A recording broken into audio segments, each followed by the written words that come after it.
Hello, everyone, and welcome to SmashBox TV's podcast 331. Terry Miller, the disc golf guy, here.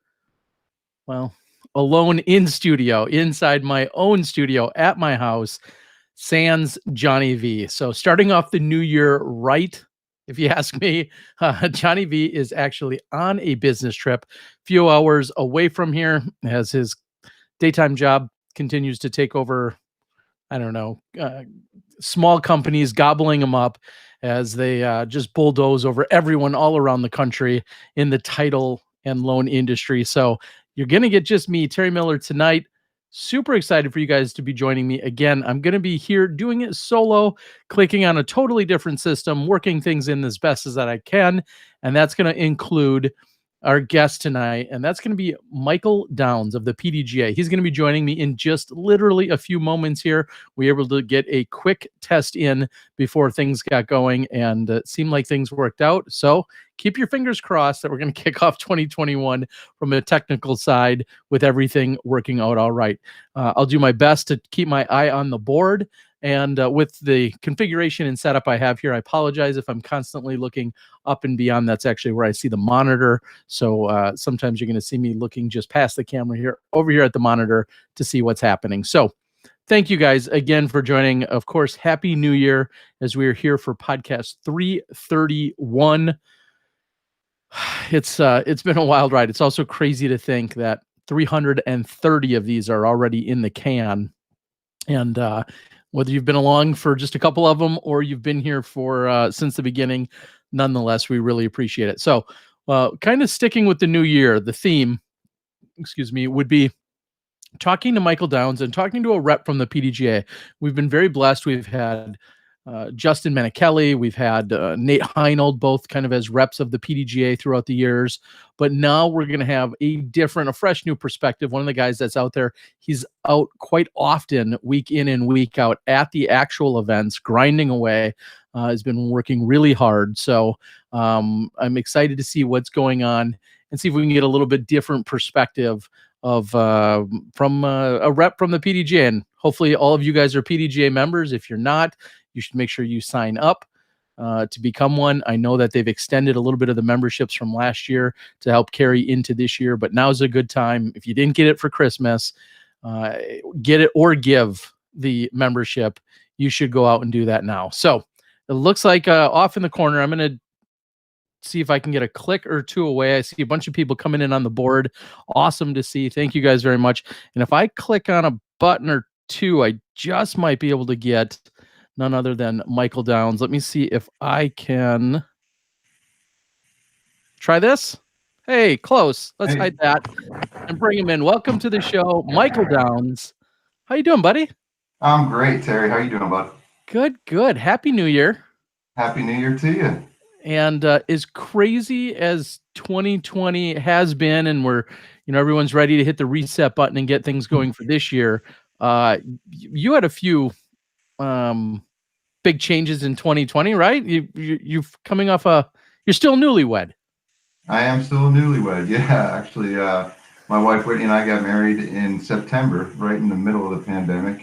We actually were supposed to get married in June and had to push that back, just trying to be as safe as possible. But yeah, I know it was a really tough and difficult year for a lot of people.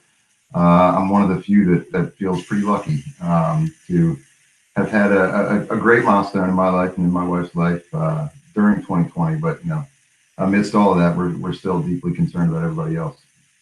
Yeah, I think about you guys, of course, tying the knot. I think another great disc golfer that we've had on the show a couple times now, Devin Owens, got married back in August. So, there's of course a little mix of tradition and normalcy mixed in with the year, but let's hope that everything can get kicked off and moving in the right direction here in 2021. Now, of course, I needed to have you tonight because there's nothing that Smashbox does better than talk politics. And you guys have the Georgia runoff. No, okay, never mind. No, we're not going there. But we shouldn't go there. No, no, I'm totally kidding. We actually usually avoid politics. But tell us where you're coming out of right now. I'm sorry, one more time. You're in Georgia, right? Are you just outside of the International Disc Golf Center, or where are you located? That is correct. Yep, I'm in Augusta, just about a 30-minute drive from Appling, which is where the International Disc Golf Center is, the headquarters of the PDGA. Oddly, not a lot of us are in the office working these days. A few of us are still working from home. Of course, we do have our guys out taking care of the courses and maintaining the pro shop and the grounds and the facility there. But for the better part of the staff, most of us are working remotely these days, still trying to keep it safe. Yeah, so that's a great place to start. Is if somebody were to come out to the International Disc Golf Center, like you said, 25 to 30 minutes outside of downtown Augusta, out there in Appling, who would they encounter? What would they be able to do? You know, what are they allowed to do or not? You know, what's accessible to players to members and non-members right now out there? Sure. The Wildwood Park is open, normal business hours, dawn until dusk, basically. So is the IDGC. All three courses remain open to play. We do have, cash drop box for your greens fees there. We do have limited hours available at the pro shop now, so we're open on the weekends. Wear your mask, and we're only allowing a few people in the shop at a time, just to keep control of the environment. The facility is open. Unfortunately, the offices themselves, the museum, are going to remain closed for a little while until we can figure out a comfortable and safe way for people to still come in and peruse them. But of course, if you're visiting the area from somewhere else, and you do have a passion to check out the museum or something like that, I'm sure we can set something up. In fact, I'm sure you're familiar with the disc golf comedy guy. Tyler Brickley was actually recently in town last weekend, so we gave him a tour around the museum and the Steady Ed disc golf course. He's so funny. He said, "I'd be honored to let you watch me hit all the trees on the Steady Ed course." Turns out, guy's a pretty solid disc golfer. So yeah, we had a great day out there. But yeah, IDGC is open. All three courses are open, as long as the park is, which is basically dawn until dusk. And we encourage everybody to come out, members or non-members. It's a beautiful facility. If you haven't seen it before, you really should come join us. Yeah, and that will lead me to a couple other questions. But the first one right off the bat is, and you kind of nailed it. Anyone is welcome. The general public. You don't have to be a PDGA member. I'm guessing that's sometimes a little bit of a misconception that some people think that it's only for PDGA members. Sometimes, yeah. Within this community particularly, we get a lot of support from our partners at Columbia County. The Convention and Visitors Bureau, the Tourism Authority here in town, is very supportive of disc golf, obviously, being open to having headquarters in one of their biggest county parks. But they're very supportive of the things that we do, and to kind of reciprocate that effort, we always try to work with the park to make sure that we're encouraging, even non-disc golfers to come in and enjoy the park, enjoy all the facility has to offer. So recently, we actually just partnered up with Columbia County to offer free greens fees to any park goer. So basically, if you pay to get into the park, then you can come out and you can play the disc golf courses for free. And that was really meant to encourage non-members, community members, to really come enjoy and learn more about the sport and explore the sport a little bit more. When the pro shop is open on the weekends, we do offer rental discs, things like that. So we were seeing quite a few families come out and a whole lot of a lot of new disc golfers. So it's a really great thing, and it's not just for the PDGA, it's for the sport of disc golf. It's seeing that many people get into it because one of the safest areas to be is outside right now. Again, tough year for a lot of people, but for disc golf, for the sport of disc golf, and for the PDGA, it's been a great year. Yeah, we'll get to the milestone. I know 70,000 active members right now, current members, which is incredible. We're over 160,000 total members. But, speaking to the facility, there are 3 courses out there that are available for play at all time. Give everyone like the real quick description of the 3 courses if they haven't been to the property. They're all incredible. They all have been touched by designers that are renowned within the sport. So there's kind of like a mama bear, baby bear, papa bear kind of thing going on. There's one that's known as the most, I guess, beginner friendly style course. That's the Steady Ed. It was designed by Chuck Kennedy. It was the first course to go in on the property. It's aesthetically the most beautiful, I think, out of the 3. Runs down by Clark's Hill Lake, so you get nice views of the water and everything. And it's got a set of short tees that are a little less challenging, not as difficult, and certainly cater more towards a beginner and a newer player. The Jim Warner course is kind of the middle of the three. It's probably the least traveled of the three courses. If you ask a lot of the locals, it's one of their favorites in the area, and it's very different. You have to know where to miss, where not to make mistakes. It's very tight, very narrow, and again, very challenging. Par 63 on that course in the traditional layout. And then the W.R. Jackson layout is what a lot of people are familiar with, seeing the videos of Hall of Fame Classics in years past, and of course we used it in Worlds a couple of years ago. That is the granddaddy of all three. It was originally designed by John Houck and touched up a little bit by our previous employee Zach Schaefer and Tom Lynch, two solid guys that I wish them very well. And so that's the one that a lot of people want to play when they come, because it's the one they see on the videos. But it is the most challenging. It's very, very difficult. Solid score. A pro is going to come in somewhere around even par. From the either set of tees is a really, really solid score. So yeah, all three of them are pretty wooded courses, although there are some open shots and lots of elevation change. A beautiful property, it really is. Yeah, and I was going to echo exactly that you have unique challenges on all of them. Like you said, they kind of graduate in difficulty. If you start at the Steady Ed course and then go to the Warner course and then eventually to the Jackson course. And you're exactly right. We most often see tournament coverage and play come from either the Jackson course or the Steady Ed course. But the Warner course, just it's no surprise that it gets a ton of local love. And I think it's just, maybe there's some of that video or media influence that people are like, well, I want to play these two courses. They're the ones I've seen. But make a day or two of it and make sure you get all three courses in if you go there. And then just out the back of the facility of the actual offices and the pro shop, there's a half dozen or so baskets, a little bit of a hillside. Yep. and kind of a warm-up practice area, right? Yeah, exactly. We have a nice little pavilion. It's picnic tables and stuff like that underneath, so people can come out and grab a lunch. You say make a day of it. You should definitely make 2 days of it. You try to play all three in one day. You're biting off a lot. But yeah, right outside of that pavilion and outside the back door of the offices in the pro shop, there is a warm-up facility, if you will. There's about 300 feet in distance.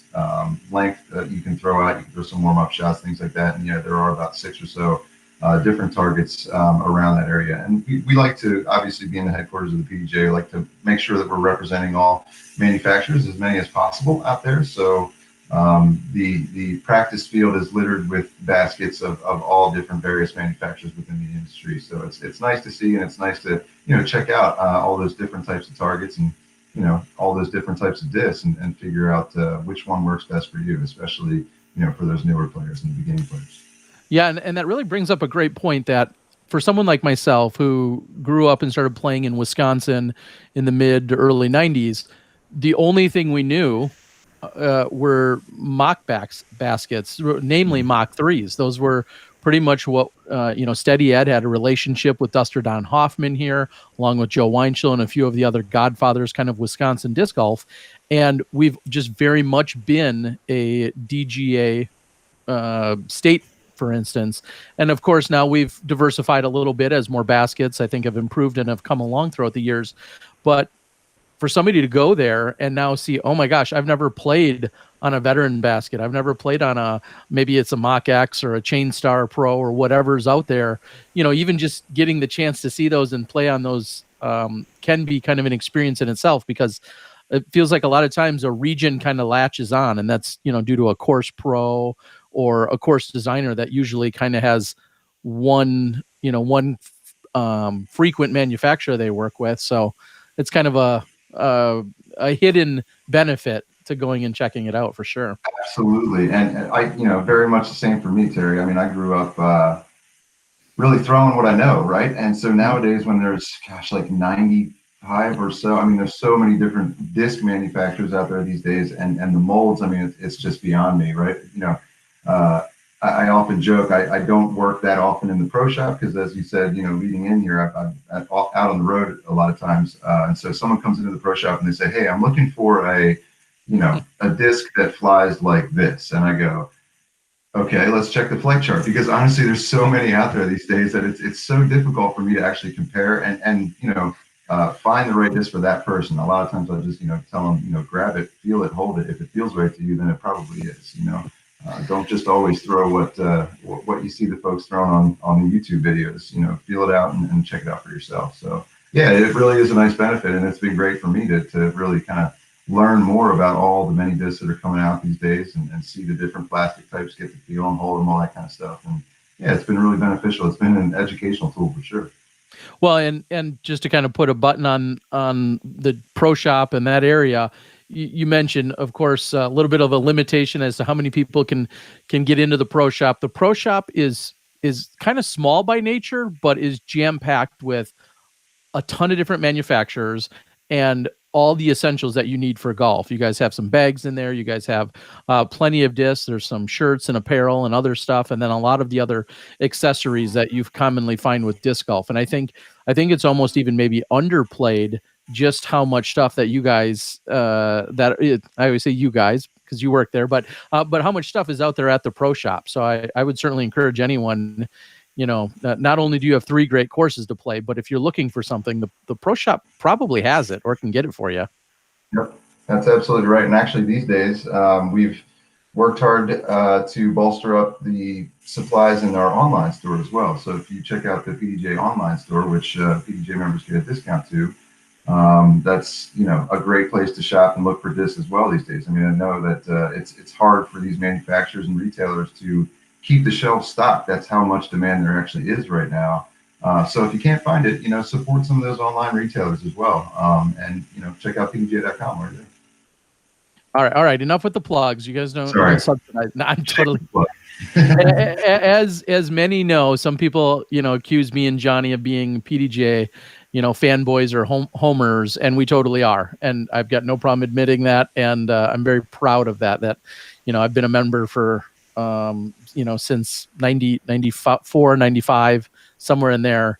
And I can't say enough about watching the transition of, even in my time, watching it go from Lori and Guru, to then get passed on. And then we see, Brian Graham come in there, and then Brian, ultimately kind of passing the reins on to Joe Chargaloff. It's been incredible throughout all these years. So let's talk about how 2020 we saw, of course, a lot of on the fly.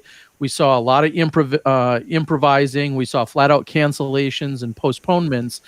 I think maybe one thing that impacted you personally the most was seeing our NTs and our majors essentially all get pushed back, postponed almost exactly a year.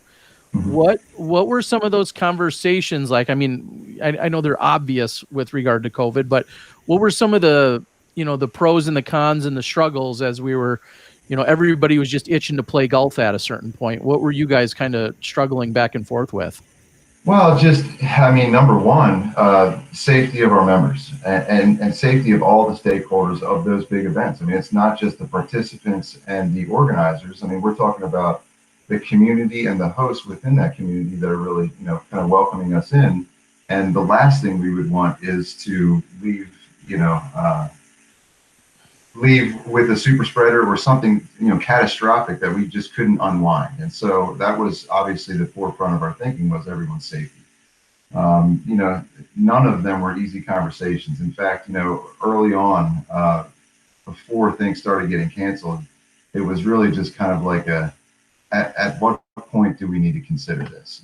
At what point does it really get to the point where, we've got to make a decision? People are making travel plans and setting up the structure of their tour and this and that. And so in order to make, smart and constructive decisions, we brought in the whole team and really try to look at it on the whole and see how it would impact, the media side of things, the event side of things, the tour side of things. And while all this was going on, things are changing daily. So, there was a select few of us within the organization that were really kind of dedicated to looking at not just state websites and provincial websites within, our neighbors to the north, but really just looking at all these different countries around, the world. We're in over 64 countries, I think, right now. So, I mean, we're really looking at bringing people back to sanctioned play, but wanting to do so in the safest measures possible. So, many of us were on the phone with health departments and executive like governor's offices and really just trying to get the information that we needed to reopen. And so yeah, it was incredibly difficult. And when it comes to the largest events, really that was the staff and the board, really kind of getting together and making the decision that yes, we did need to cancel. Just it really didn't feel right to run a world championship if really no one outside of the United States could even be there.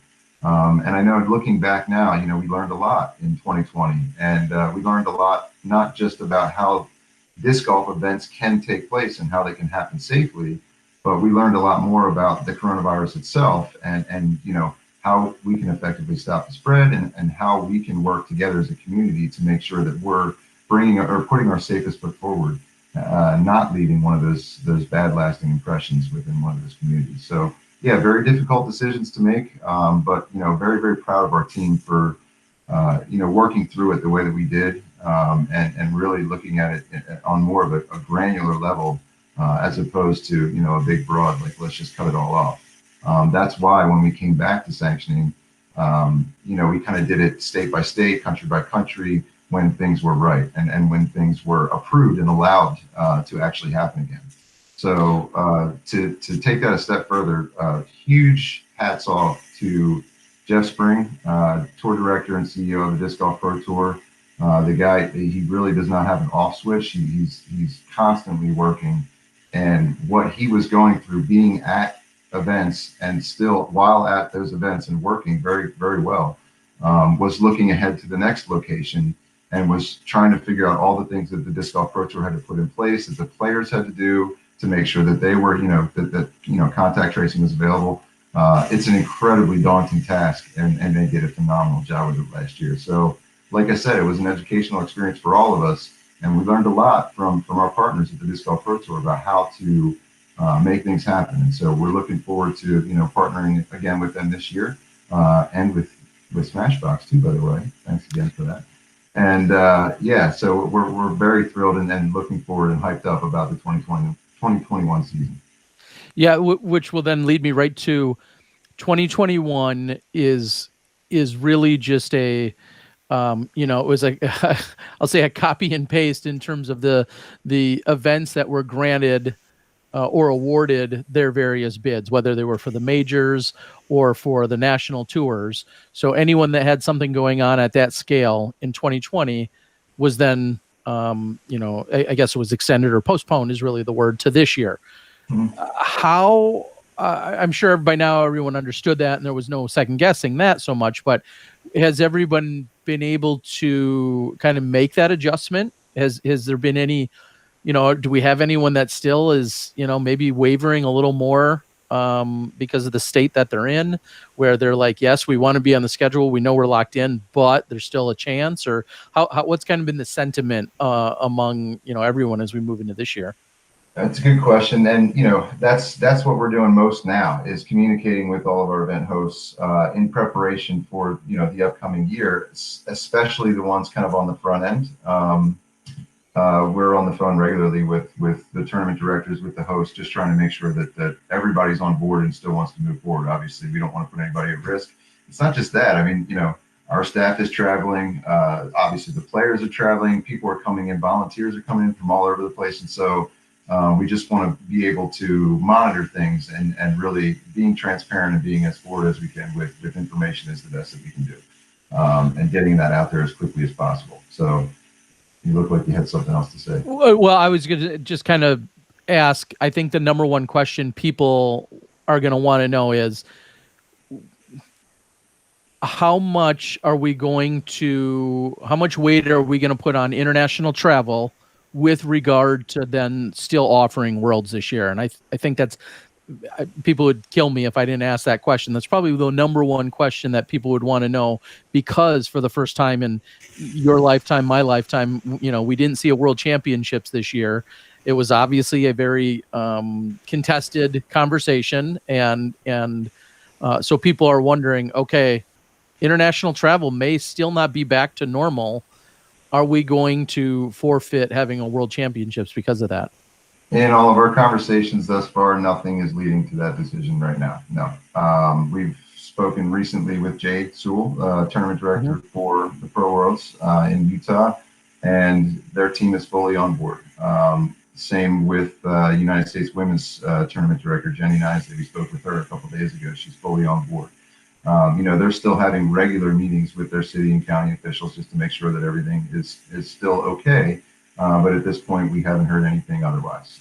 So all systems are moving forward. In fact, we have a few meetings that we're setting up with our World's host this week to run through our typical planning items and timelines, checklists, all that kind of good stuff. So yeah, at this point, there's nothing really pointing to us not hosting any of our majors this year or our national tour events. So I'll drill down just one more point on that and ask. Let's just play pretend and hope this, of course, isn't the case. But let's just say Finland and Sweden, and we'll throw in Estonia. I think those are three of our largest international contingency. Let's say those three countries can't really get here to play. World still goes on? Of course, we would have to have discussions with the hosts and internally with our staff. I don't see any reason why they wouldn't. At this point, from everything I understand, the European Open is still fully looking into moving forward this year as well in 2021. And so if that's the case, then we would have a major here in the States, and obviously one that they could participate in Europe. And again, all of us are fingers crossed that that's not the case, Terry, and we don't have to make this or have those difficult conversations again. So everybody do your part. No, I'm kidding. But really, we are very optimistic for this year and are putting our best foot forward, and so are the hosts, to make sure that we can have a World Championships and have our national tour this year. Yeah, and of course, I selfishly, hope all of that goes on as well. I mean, I think about not only them coming here, but I think about the Disc Golf Pro Tour making its first visit to the Sula PCS Open, which are two courses in Norway that I've been and covered golf at in 2013 and then in 2019. And it's just this incredible facility and opportunity in the European Open and the Toonie. I mean, these are incredible events. There goes my light. These are incredible events that we all want to see happen, in addition to, everyone coming to the U.S. for the World Championship. So like you said, fingers crossed that we see all of that still unfold. I guess I want to also then say, as you said, a hats off to Jeff and the Pro Tour and being able to still put on the events that the Pro Tour is able to put on. Huge shout out as well, I think, goes to Innova for creating that women's only major, that came about at the end of the year as well. And I'm not going to say they threw it together. Clearly they didn't. But the fact that they stepped up and created kind of something out of nowhere, that they didn't start the year out with it, that anticipation. How did those conversations, did those conversations start with them or with the PDGA in developing that? I mean, literally, we were talking about it internally in a meeting, and I was like, all right, I'll reach out to Jonathan. I get a call from Jonathan like later that day. And he's like, hey, I want to talk to you about an idea I've got. And it was the very same idea. So we were just fortunate that they were in the position to be able to accommodate. And we really couldn't have asked for better partners in that endeavor. One of the things that was most important to us was that we understand that the USDGC is such a big event, and it is so widely viewed all over the world. One of the things we wanted to make sure was that the women's national championship was given the same the same moxie, if you will, and really just give it all the bells and whistles that the USDGC had, and boy did they deliver. I mean, I think that you can agree with me on this, and probably everybody watching as well. It was absolutely phenomenal. Separate and individual commentators, different graphics packages, logos, this and that. and made some great accommodations on the course itself as well, very appropriate, which our staff was involved in kind of assisting with the selection of tee pad areas, pin placements and things like that. So again, yeah, great partners they continue to be as we work with them on the United States Disc Golf Championship, but also this year the Women's National Championship. It was really a special event, and it was really cool to be there. For a guy that goes to a lot of events all year long, I went to one to work as a representative of the PDGA. I mean, I guess you could call that two events, but it really was a special, a unique year in Rock Hill at Winthrop. It was very different without the bus loads of kids coming in for the Edge Village, which is something that's so cool to see every single year. But even without those special things and the boatloads of spectators that show up, it really still maintained a very unique and prestigious vibe around there throughout the week. So yeah, it was a great event. It was phenomenal, and we're very, very thankful to Jonathan and his team with Innova and US Disc Golf to make it happen.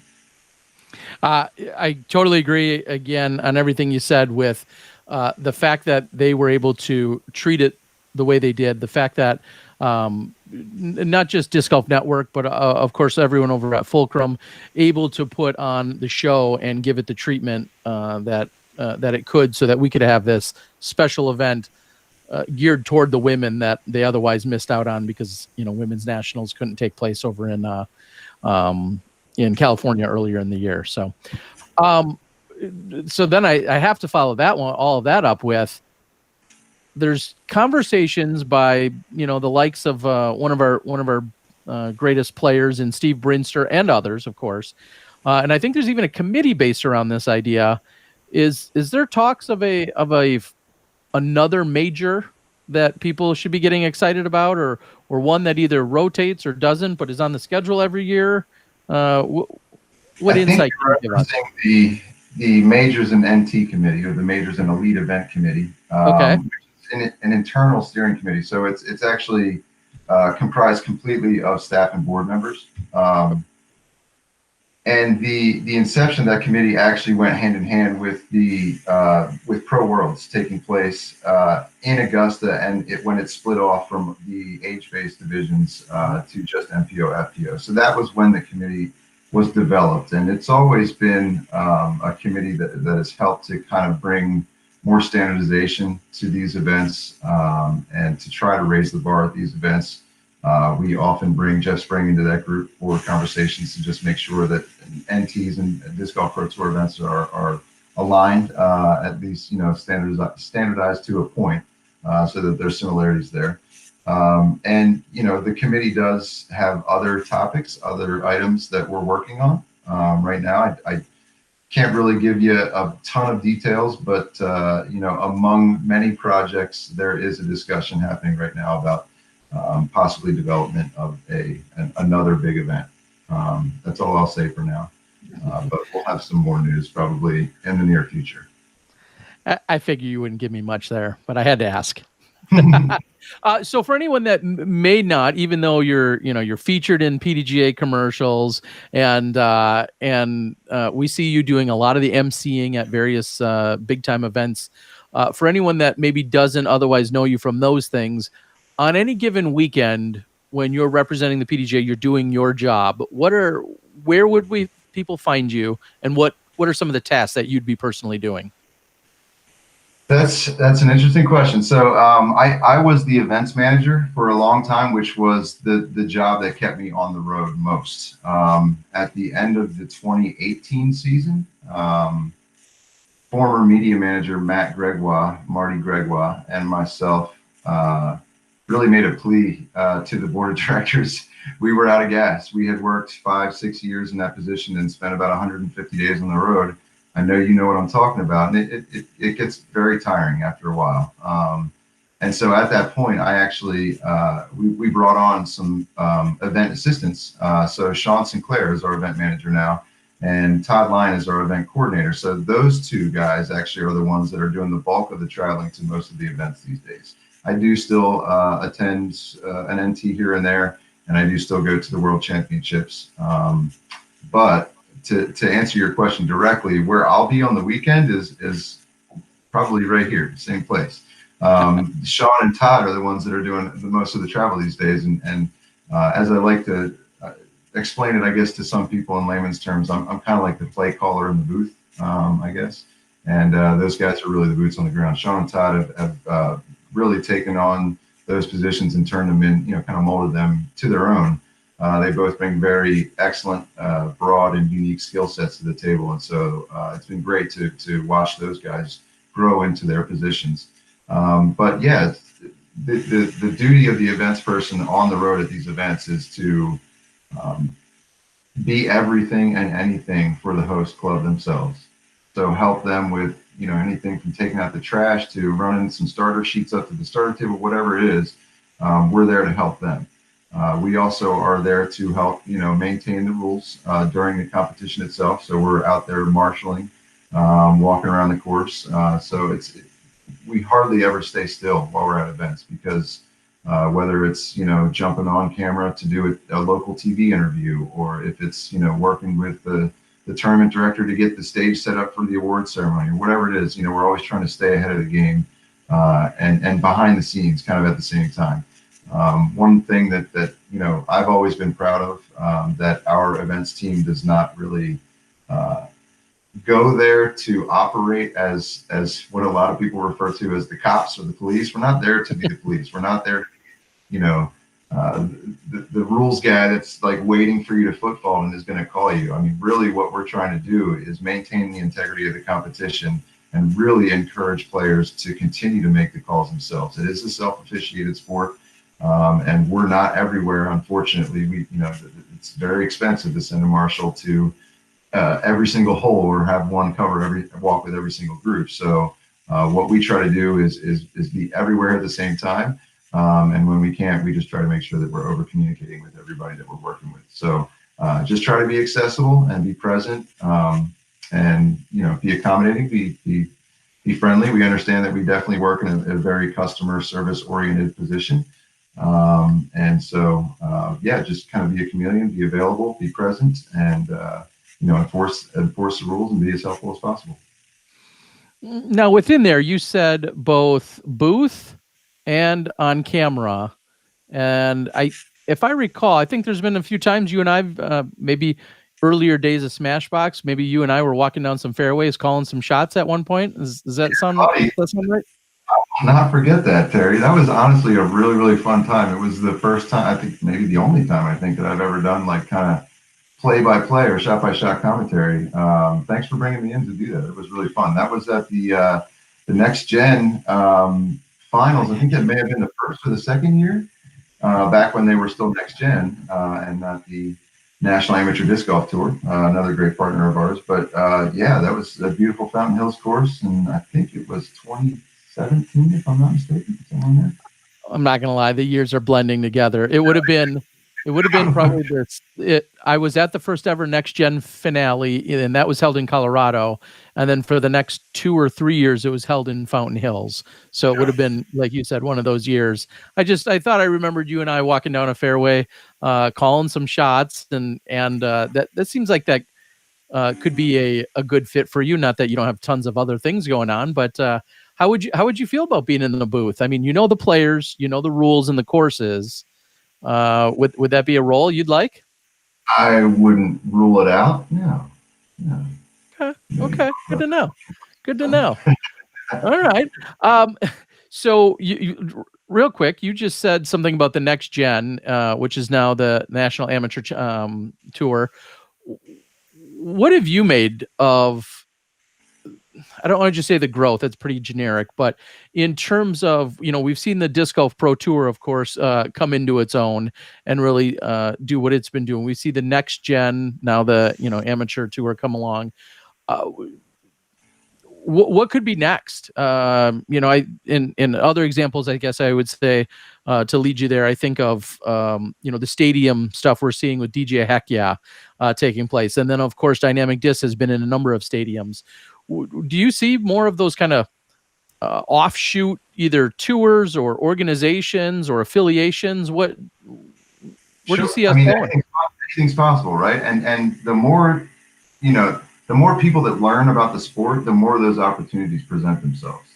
And, a lot of times it takes a disc golfer on the inside to really go, hey, I got a crazy idea, but maybe we should run a disc golf tournament, and put the ninth hole on the center of the Dallas Star, at AT&T Stadium. I mean, that's crazy, right? Like, who would have thought about that 10 years ago? So to answer your question directly, I have no idea, because who knows what doors will open as we continue to walk down this path. I mean, it's really been astonishing. Again, in 2020, a year when nearly everything stopped, disc golf just went crazy, right? And we're on CBS Sports, we're on ESPN. I mean, it was absolutely phenomenal to see that, and to see the reaction, not just from the disc golf community, but from people outside of it.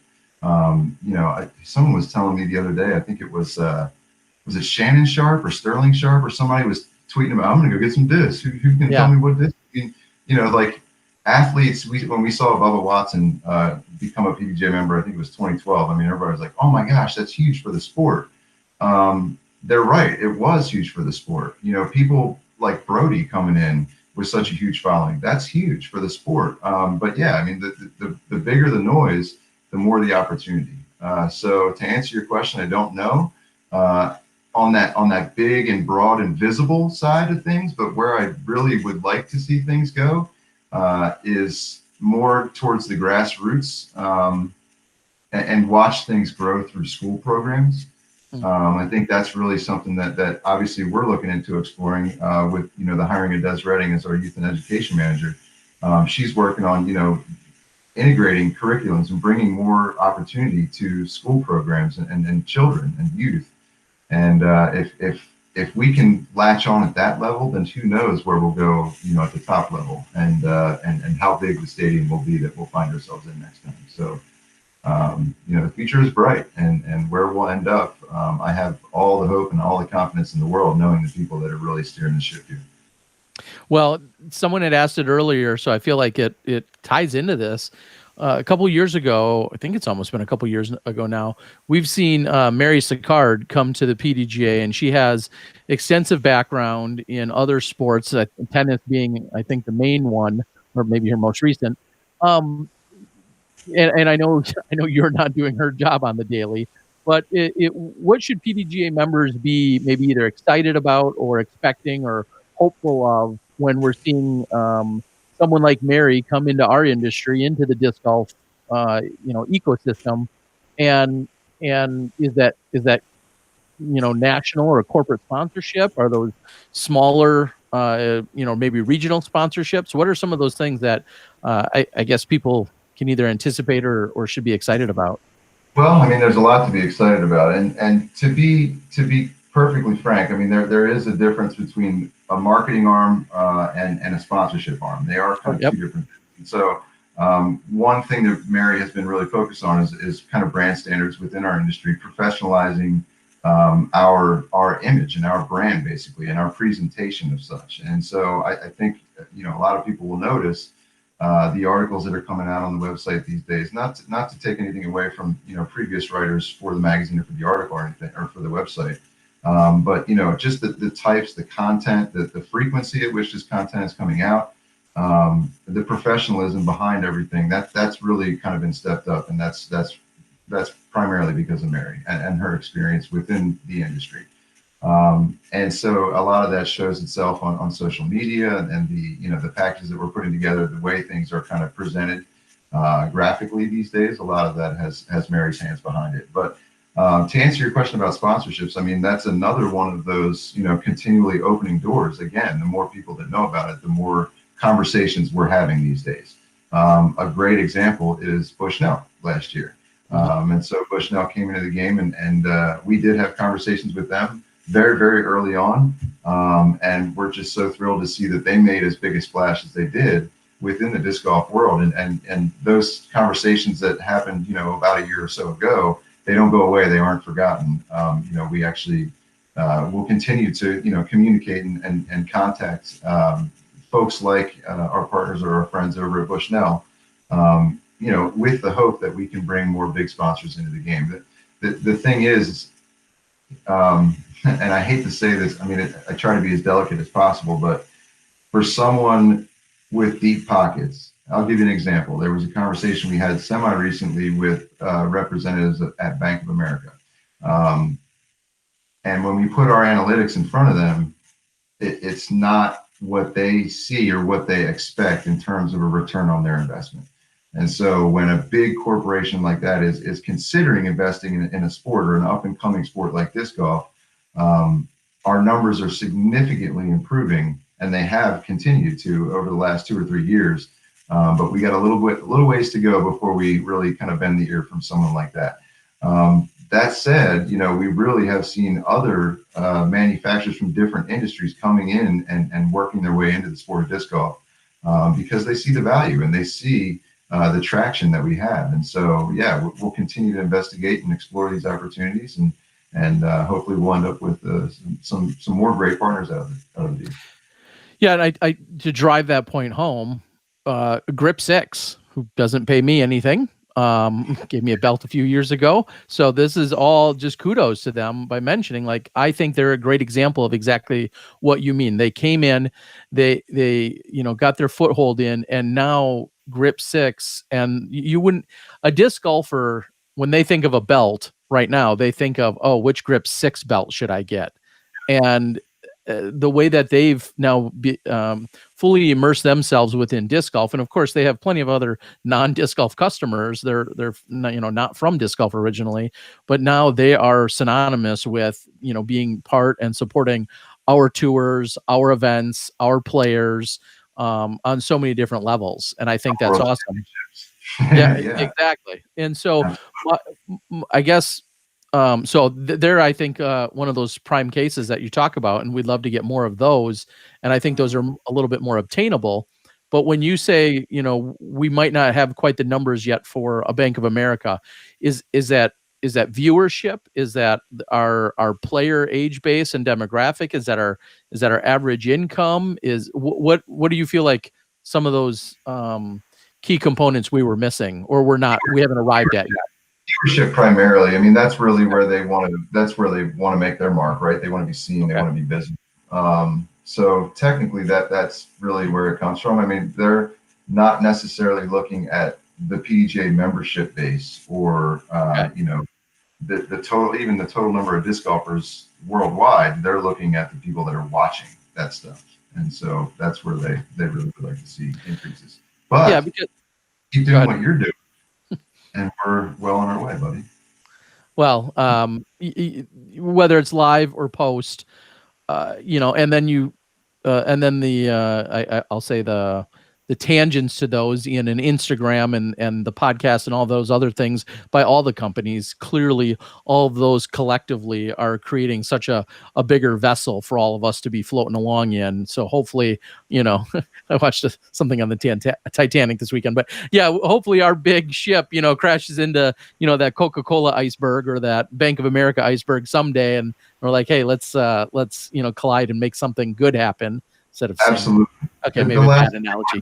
Is get to that point and have it be so awesome, and then not be able to continually beat the bar or raise the bar. And so, I think on the whole, especially the elite events and the events that are being, filmed and broadcast live, we've stepped it up so much. You guys have stepped it up so much that people are really starting to take notice. And I mean, it really wasn't any more evident than this past year when, folks are reaching out to us or reaching out to the Disc Golf Brooks or reaching out to tournament organizers to try to get, content for their really, really large national platform. That's huge. And again, we're just going to try to keep that momentum going as we move forward. And I know a lot of other people are very much focused on the same. Yeah, and I think back to some of the opportunities that we've, either had a little dabbling in. I think of, briefly a Solomon and a Keen, both who have come into the industry, and that was really kind of through an inside connection. And then, a Chris Brophy over at, having connections with Innova and Adidas, seeing Adidas Terex, jump in for a little bit. And, as well as anyone, back when we had Woodchuck and what was the parent company? Green Mountain Beverage. Green Mountain Beverage. Yeah, Woodchuck Cider was Yep. the sponsor of the national tour, I think, one year.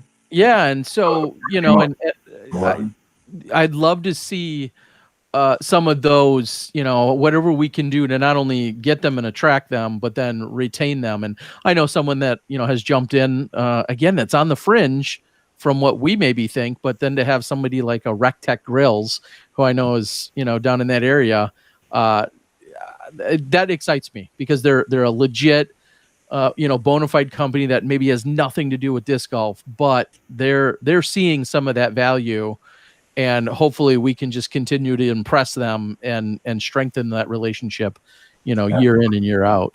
Yeah, and what's cool is again, as I said before, these conversations aren't forgotten. A lot of the folks that we connect with, like Zuka, is a good example too. I mean, Yep. they really were from outside the industry as well.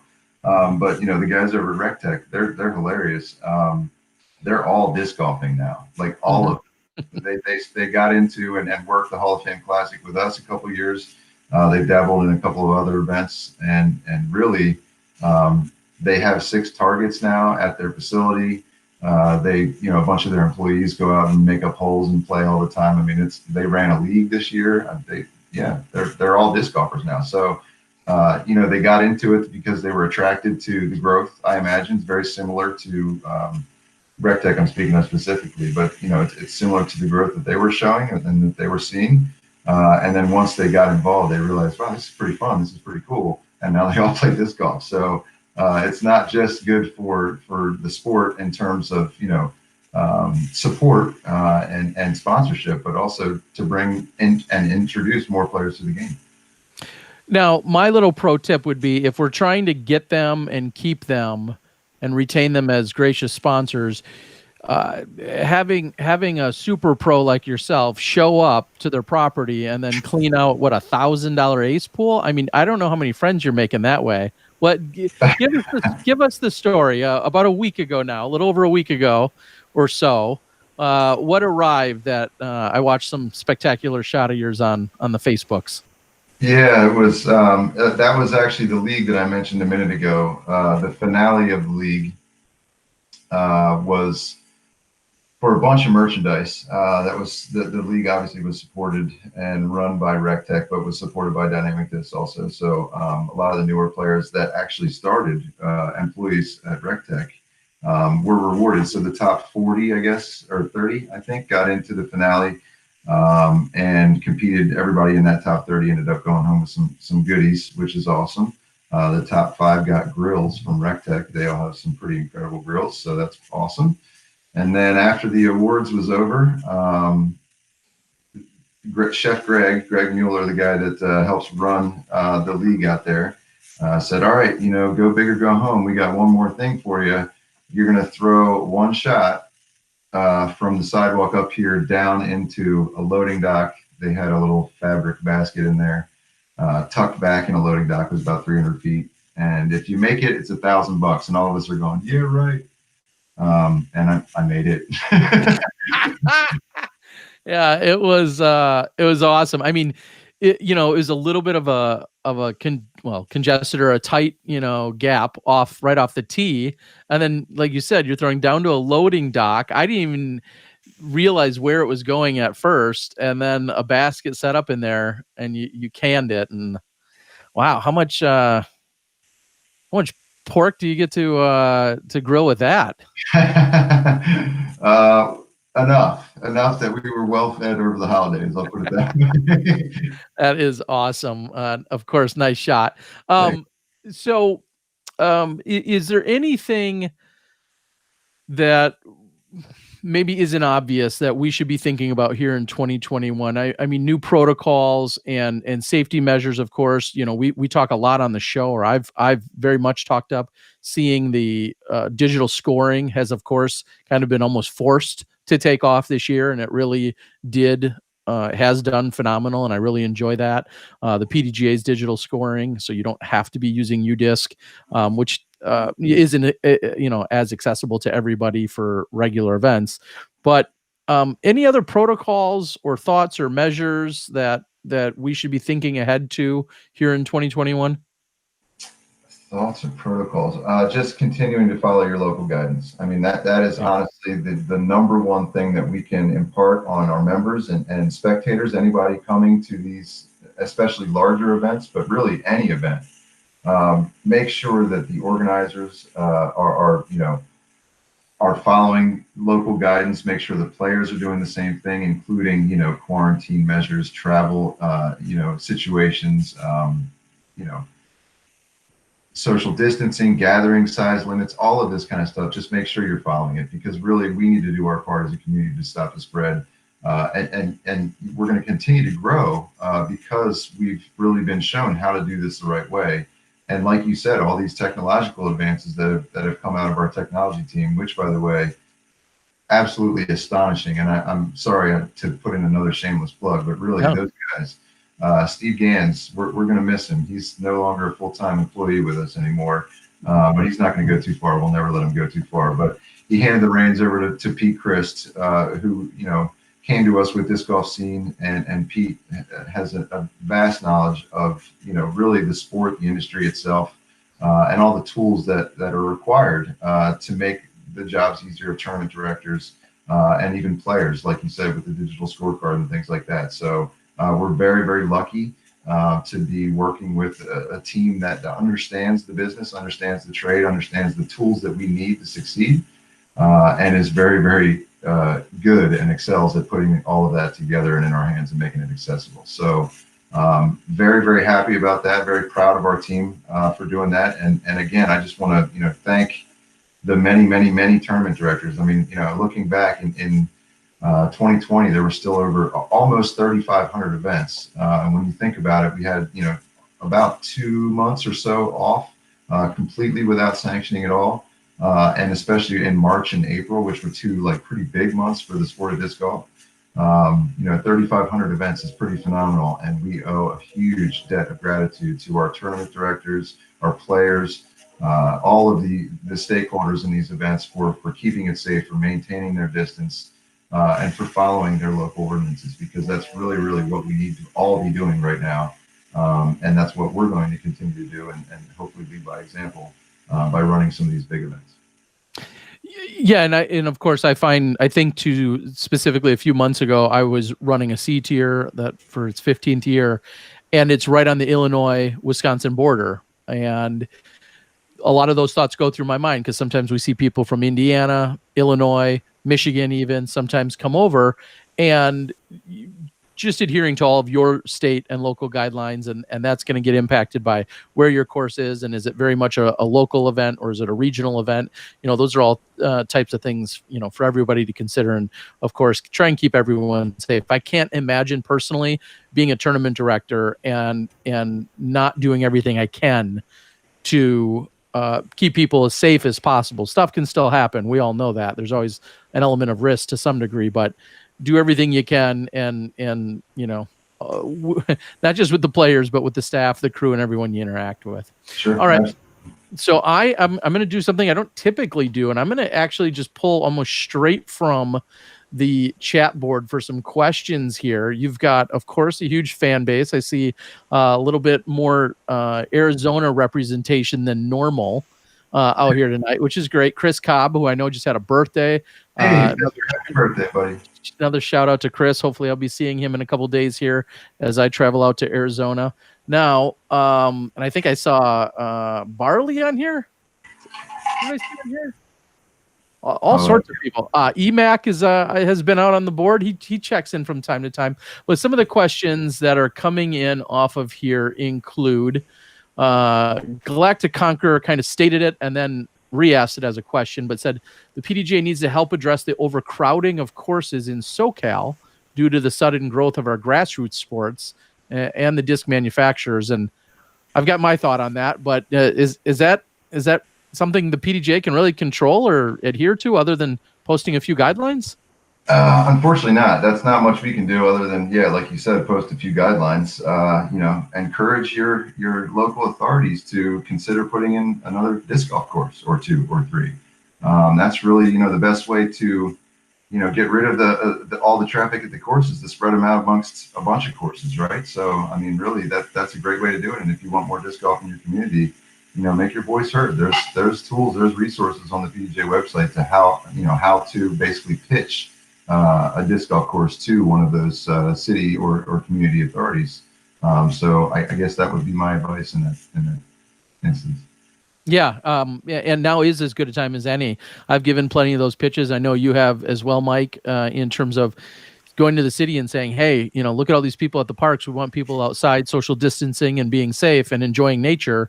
But there's so many people there. We need another course. Can we finally use this chunk of land, or can we put in a 9 or an 18 hole at another park? Now seems like the time. Now, granted, a lot of budgets are tight, but at least planting that seed is something I would recommend as well. EMAC, our world champ, 2010 world champs on the board, saying that he needs you to sign a disc of his, or that you're supposed to sign his disc. I'm not sure. You guys? I'm not sure either. All right. Sounds like he's just fanboying out there. That's a very funny story. I got mistaken for Mr. McCabe one time. Okay. I could see that. A kid asked me to sign his disc, and I was like, "I'm not who you think I am. You really don't want me to ruin your disc." They were like, "Come on, Mr. McCabe," and I was like, "Oh man, this is too much." So yeah, Eric laughs about that for years now. Okay. Well, you just need to practice his signature, so it would be less awkward next time. Just be like, yeah. Yep. Yeah, there you go. He needs to sign my name, and that's not. We saw Ashley was out here on the board out there from. I'm sure Ashley's, I think, coming in from Spinners on the Green. Another guy out in Arizona. I'll tangent for a moment and say, your roots of disc golf, and I don't know if you grew up there, but you had roots in Arizona for quite some time, right? And then moved out to Georgia when you took the job with the PDGA. Are you missing Arizona weather or anything? Like what? Georgia's your home, right? I mean, so much so that I went there with my wife on our honeymoon. Actually, we went to Arizona. I actually I grew up in Delaware. Okay. In the Mid-Atlantic Disc Golf Club, Right. With a lot of long timers. I really give those guys a lot of credit for getting me into the sport, getting me into the game. Mike Moser, definitely one of the more recognizable names, but Jimmy McElvain, who was the tournament director for the Delaware Disc Golf Challenge. A lot of those guys, I grew up playing with them. Mela, Myers, the folks around the Pennsylvania, Maryland area.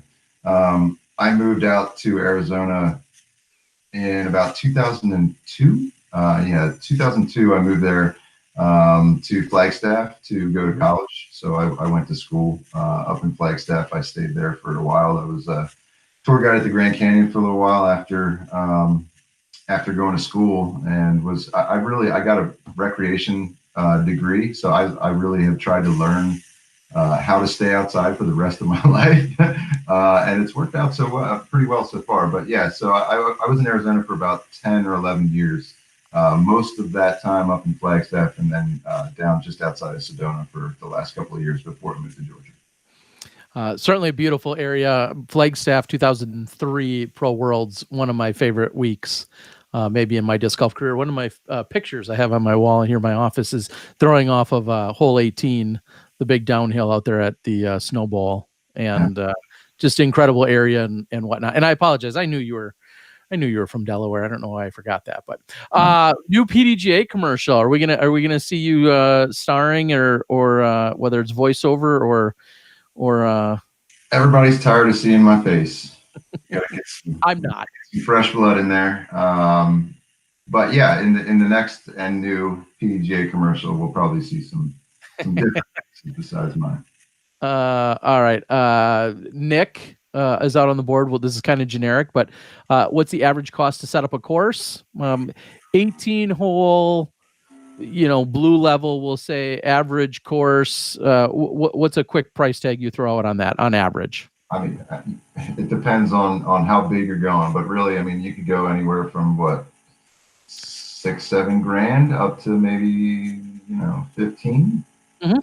Sure. Good. Yeah, I mean, it depends on where you're getting your materials from, resources, all that kind of stuff. Yeah. are they going to charge to clear any woods, and who's charging, who's putting in the tee pads, what kind of tee pads you're putting in? Are your baskets closer to $300 or closer to $500? But, your tee signs can range anywhere from 99-cent laminations to, $100 engraved recycled plastic. So, yeah, 10 grand, 12 grand, somewhere in that neighborhood is usually a good rough start. What else do we have out here? You think minimum cost of 9 baskets? All right, Brian.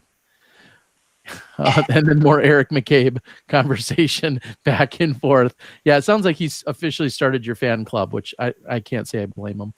Chris Cobb says that you must miss the breakfast burritos. Are they legendary out there? They are indeed. I miss all Mexican food, all tacos. Impossible to find here in Georgia. Well, now I know it's a tangent, but there's some local. There has been some local support. There's a brewery / bar right in downtown Augusta. Is that still disc golf centric? Yeah. Is that still happening? You want to give a plug for them? Sure. Yeah. A good friend of mine, Matt Flynn, owns Stillwater Tap Room. They've always been a sponsor, supporter of our events out at the IDGC. So if you're ever in the area, make sure you go check them out. It's always nice to go to a bar that's owned and run by disc golfers. You'll find yourself in quick conversation pretty often. And they have leagues there too, right? Pardon? Do they host or sponsor or run like a putting league too? I was on to that one. They're next. Yeah, Savannah River Brewing Company. They are doing a putting league these days on Tuesday nights. Another great community supporter, another big, backer of disc golf in our community. So it's been really great working with them. Our local club runs the putting league there on Tuesday nights, and it's nice to have some delicious beer while you're taking some putts too. Because you're in disc golf and everyone's like, man, you got a job in disc golf. It's the greatest job in the world. And every one of us that hears that always rolls our eyes and says, no, it is great, but we don't get to play every day. How often do you find yourself, do you carve time out to make sure you keep your roots in playing? I try to. Competitively, no, not so much anymore. I'm lucky if I play in one event a year, maybe. That would be a good year.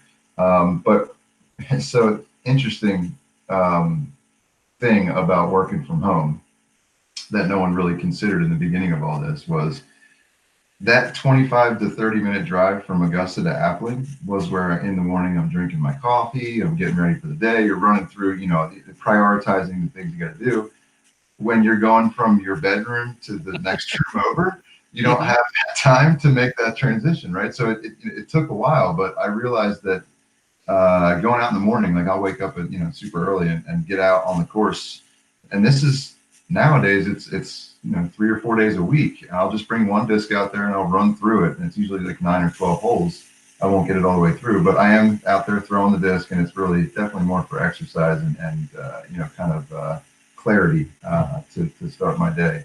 But yeah, I'm still getting out, still throwing the disc. And I always say to our staff members, every once in a while, you have to make sure you stop and take time to smell the roses. For, as dumb as that cliche is, really, you got to remind yourself why you do what you do, and why you enjoy what you do, and why you love to work in disc golf. Because, it's hard to find anybody in our organization that works for the PDGA that didn't start as a disc golfer and didn't come into the job as a disc golfer. And those on our staff now that didn't come in as disc golfers, they are now disc golfers. So I mean, that's just the way it happens. It's the way it happens for everybody. So we're always going to try to find time to do what we love, and we're very fortunate to work doing what we love as well.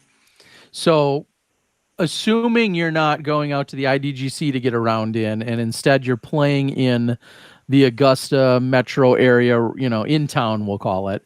I think about playing there in the 96 AM Worlds. I think about the 2006 Pro Worlds being held there.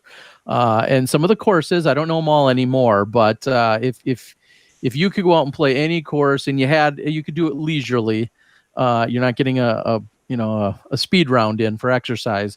What course do you head out to, and why?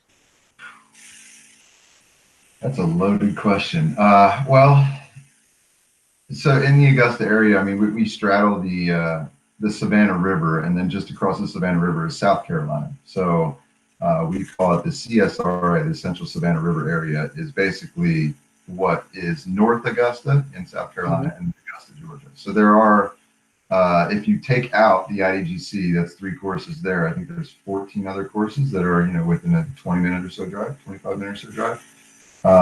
One of my favorites, my absolute, actually, it's my favorite in the area right now, is Langley Pond Disc Golf Park. It was put in by um, Jason Allen, a former employee of the PDGA, the IDGC. He was the IDGC superintendent, and Alan Kane, who actually was briefly also a PDGA employee. He was the first events manager for the PDGA, and then moved on to manage the college disc golf program for a while as well. He ran the National Collegiate Disc Golf Championship.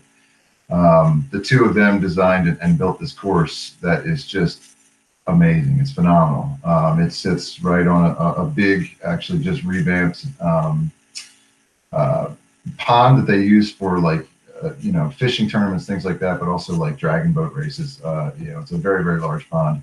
But it's a monster of a course. It's a par 61, I believe, 62, somewhere in that area. But it's extra challenging. It's very, very beautiful, and it's my favorite course in the area right now. So that's where I go. Okay. Okay. I mean, again, lots of great courses, lots of great choices. You said it earlier. You can spend an entire day or two. You should spend 2 days out at the IDGC. That gives you two evenly paced rounds one day, uh, and then the other round the other day, and then take in some time at the Steady Ed Museum and walk around, look at the art, maybe read up on some of the Hall of Fame uh, placards that are in there. It's a pretty awesome facility. How many people are in there in a normal day, in a normal year? In the office, Yeah, how many employees are there?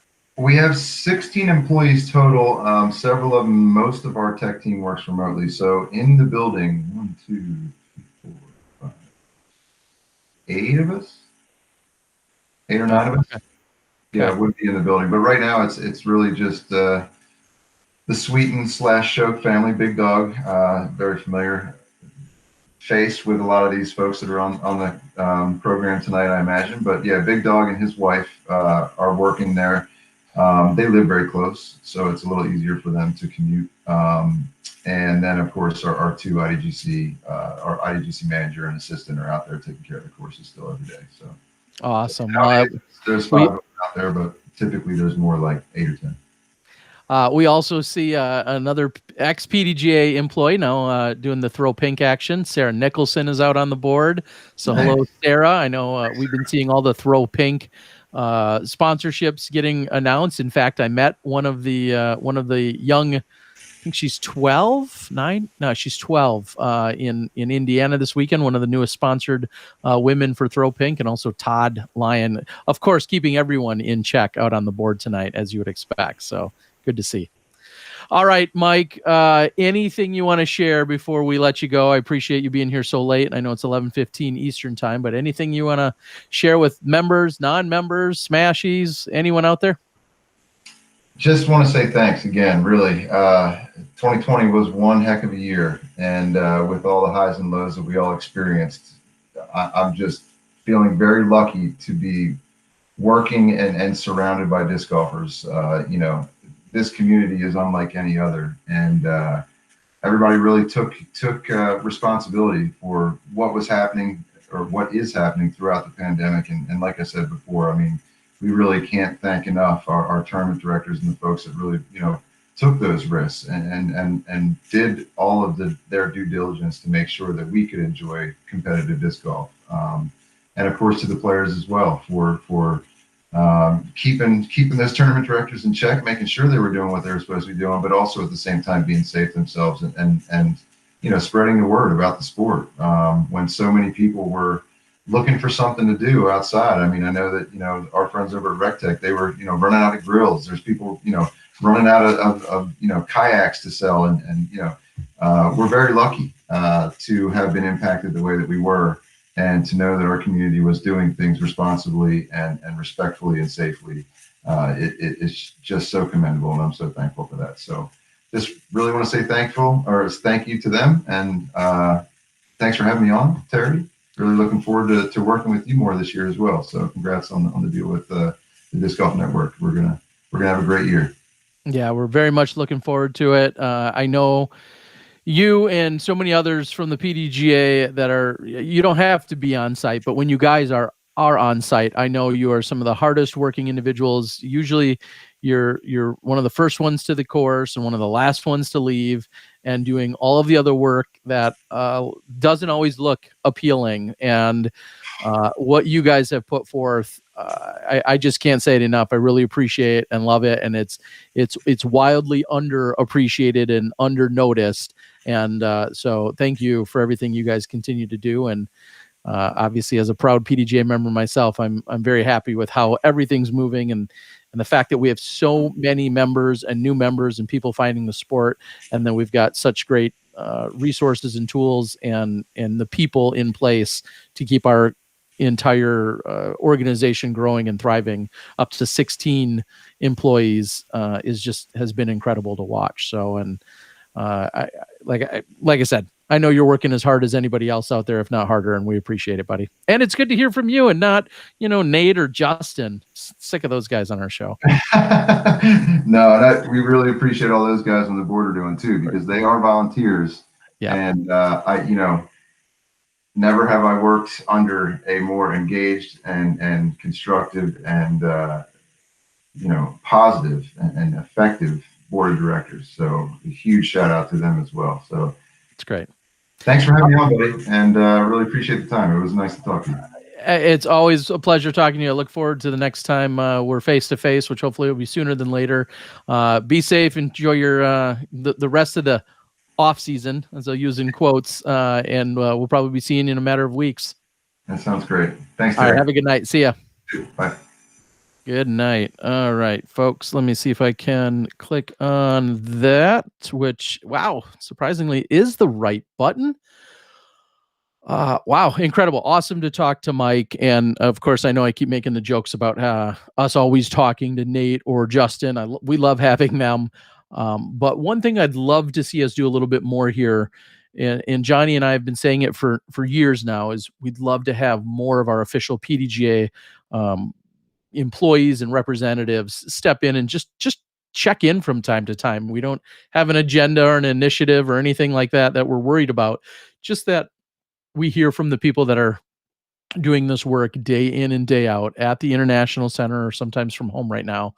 But I can't say it enough. When I see Mike and I think of a Todd and a Sean and who we referenced earlier, and Marty and all these other people throughout all these years that are setting up a banner or taking down flags or running something around to really be like an assistant crew and staff to some of our biggest events, or big dog at check-in, and all these people that do so much hard work year in and year out, time and time again at all these events. It's been incredible. And something I was going to say to Mike is just the fact that I think back to when I signed up, we had Guru, Brian Honegger, and we had his wife, Lori. And I don't know if Lori was considered full-time at first. Even she might've been classified as like part-time, and Brian was considered full-time. That's when I came in. So that dates me a little bit. That was it. I don't think there was any other paid people within the PDGA. So seeing it then transition to go into the International Disc Golf Center, being at the at that ribbon cutting ceremony, and Farina Hedrick, Steady Ed's wife, was there in attendance, along with hundreds of other dignitaries within our sport, and the forefathers and the godfathers and godmothers, and everyone else was just absolutely incredible. So get to the IDGC.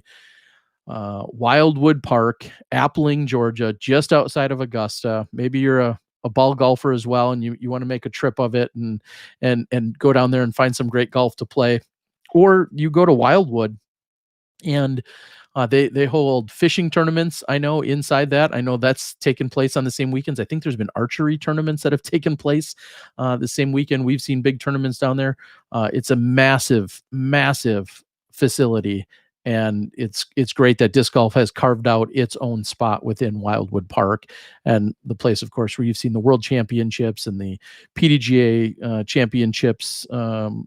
The Tour Championship, which took place, was that way back in 2011? I think that was when it took off. So, and we had that. Just great facility, great place, great everything. Can't say enough about it. So I'm going to read a little bit off the board. I don't know if that I have a specific agenda. I know, shocker. But I'm going to read a few things off the board. I want to interact with you guys there, but also I feel like there were a few things to make note of, and I'm going to use my little cheat sheet and go to discgolf.altaworld.com. Always give them credit because I feel like we could keep a spreadsheet, but why do that when they're already doing it for us?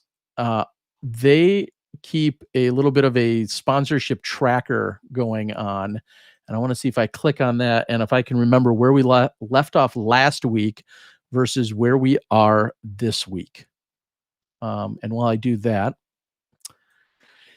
if you guys could just double check, let me know that everything looks and sounds all right. It seems like everything has been going well. Nobody's been yelling in the chat lately. So it seems like things have been going along just fine. Hopefully my audio and everything else is good. There's only so much I can do about the face, but oh, great. Oh no, Johnny's here. Johnny V has officially joined the chat, but we'll just leave him there. All right, I'm going to read a few things from discgolf.altaworld.com, and they have a player sponsorship tracker. They've usually been on top of all these.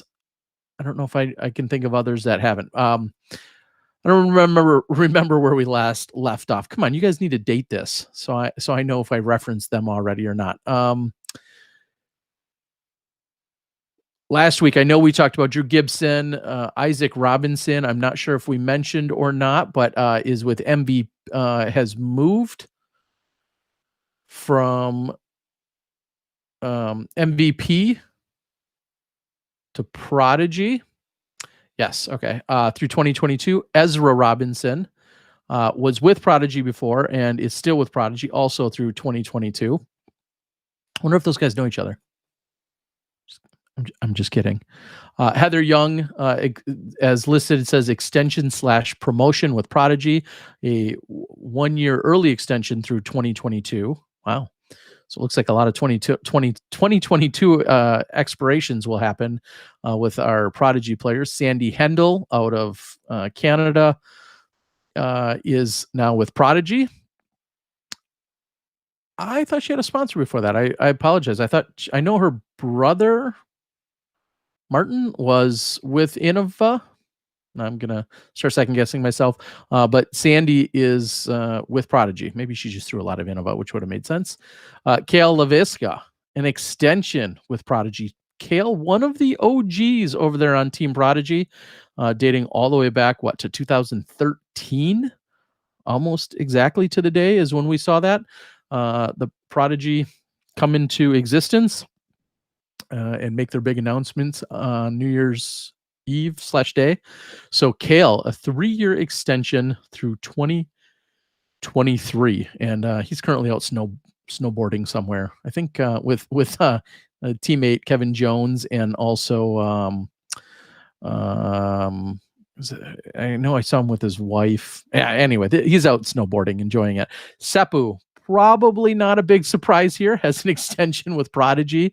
Somebody can correct me if I'm wrong, but I think Seppo and or his family large ownership stake in Prodigy, or at least Prodigy Europe. So again, no big shock there. I think one of the things that we did see that was maybe a little bit more shocking or of note was Innova in the last few days had released a number of infographics, whatever you want to call them, that showed their team members and the various levels. And one of the people that was notably not listed on any of the team levels for Innova was, in fact, Madison Walker. Madison, as many of you know, opted not to play any of the events really after the restart this year, and instead was traveling around, taking in other parts of the country, and very much removed from the disc golf scene in that sense. And so really we didn't see her in any of the latter 2/3 of the year, 3/4 of the year. And I can't speak to any of the details. Of course, I don't know them right now that I can share, but she has made a mention, or it's been officially noted that she will not be re-signing with Innova. So we'll see where that shakes out, and we'll see how much she plans to travel or play next year. Owen Scoggins, an extension / promotion with Innova. Last week, I thought we talked about, did we talk about Alexis Mandujano? Yes, we must have. And her transfer over or move to Discraft. Her sister, Valerie, gets an extension with Innova and a promotion. And I believe she moved on to the Star team. And then also, now I'm confusing myself. I apologize. I was going to say, she got moved on to the Star team, and I believe it was her sister, though, that came back later in the news cycle and said that she plans to tour. Alexis plans to tour this year. So we'll be interested to see how much, those two have, if you see one at an event, I think you always see the other at the event. And I don't know if that's going to be the same here in 2021. Adam Hammis, who is from northern Wisconsin originally, he is extended through Discraft through 2021. So he'll have an extension through this year. And then Nico LeCastro, I think this was just announced today or yesterday, that Nico is an extension through 2023. So that's a 2-year extension for him to remain with Westside Discs. I think we touched on everyone else. We still have not heard, I think probably the biggest name that we don't know of his official destination, amid all the speculation that's out there, would be, of course, James Conrad. We're waiting to hear something from him in terms of what James Conrad is going on. We also did see that Thomas Gilbert signed with Prodigy. I think that was announced for the first time there. I guess if I go back up, that was announced during the new year as Thomas Gilbert signing with Prodigy. Also, I think I saw on the DGA front. Come on, Alta World. I can't do all your work. On the DGA front, Noah Meinsma had, I think it dropped today, that Noah Meinsma has moved from Innova over to DGA. So, and I'll just be blunt, I didn't see that coming. I don't think it's fair to say shocked. I don't know if that goes hand in hand with not seeing that coming, but yeah, I guess I was just definitely a little bit surprised by that. So we'll see what's going on there. All right. There's been a lot of conversation about who's on what team. And this is where Johnny and I have talked about it for quite some time, that we would love to somehow kind of crack that nut of getting some specific details. And again, I've always said I'm not privy to all of them, and I don't feel like I'm entitled to everyone's sponsorship details. But for anyone that can or wants to share them, maybe it's even a team manager. I know I've talked to a few Eli over at the Discraft Underground team and Wes. Not to dismiss the underground teams or the street teams and the up and coming teams, but I would like to get more details on those. But I really would love to see if we can get a few more details about some of our upper tier teams as well. We'll see if we can get some of those details and have somebody to have that conversation with. But what I'm really getting at is people talking about, it doesn't seem right or it doesn't feel right to see this person either demoted or not promoted, or this person promoted over this other person. That's why I say it's tough for me to have those quote unquote feelings without seeing what the individual sponsorship offerings are. Now, if there are metrics that says you need to perform, you need to do these 10 things, and then this all but puts you on this level of sponsorship team, and then someone does those 10 things and they're not put on that team, I think that's a very different conversation than saying, well, I really like this person, or this person's got a great personality, or this person, tours a ton. That might not be a metric that's nearly as important as some of the other ones. And so that to me is where I think we need to get past the feelings and the gut reactions as opposed to what are actually on the metrics. The problem is most of us don't know the actual metrics. And so I look at someone like Philo, and they're saying that people feel that's not right, that he's not on the star team. I believe that was actually something that transpired last year. I believe Philo was removed from the star team and put on the champion team at the beginning of last year. Now, that may have gotten lost in the shuffle with the year that we had. And I know that's something that Philo wants to work very diligently on, and returning to that star team, because I know there's a significant bump in your support from the champion to the star team. And that's what's therefore then allowed Philo, granted him the opportunity to go to some of these additional events that maybe he wouldn't have otherwise went to. And then, of course, when Philo goes and acts as an ambassador, and this could be said of all our players, when they go and successfully act as a positive ambassador for that brand, the question then becomes, what's that worth? I think about Philo going to Croatia for the last 3 years that it was offered over at the Drava Forester. He wins like $0. He doesn't win. And he's won the event 3 times. I think he gets like a bottle of wine and like a little plaque or ribbon or something of that nature.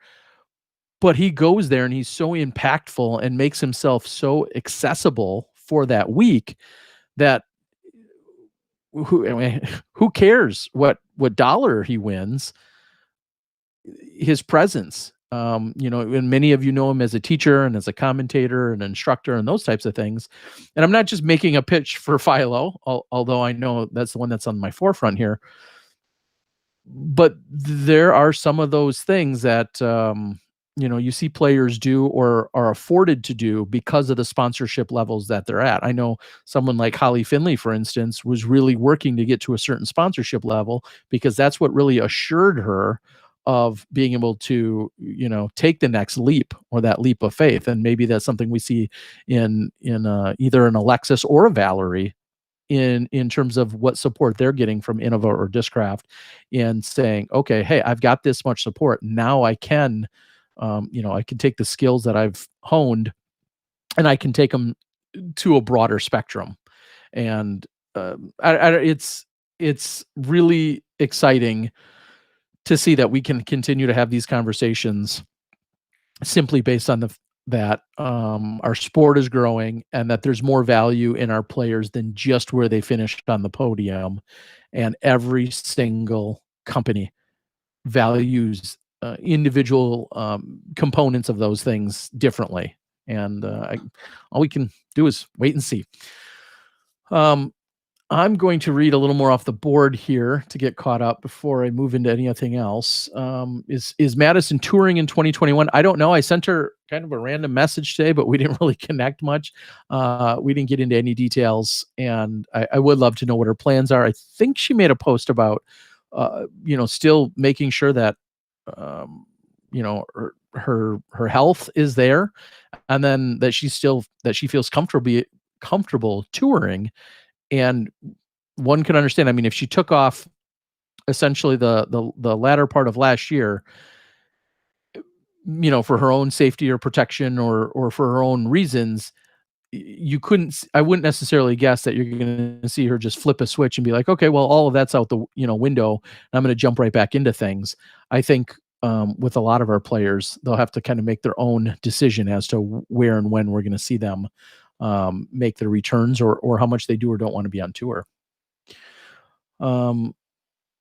Jeff says on the board that Kale might have been the least surprising signing ever. No, I'm going to disagree with you on that. A little birdie told me that wasn't the least surprising signing. I think Seppo would have to be the least surprising signing ever, personally. But Johnny V talking about his nightgown or his loungewear attire, which I don't think I need to repeat.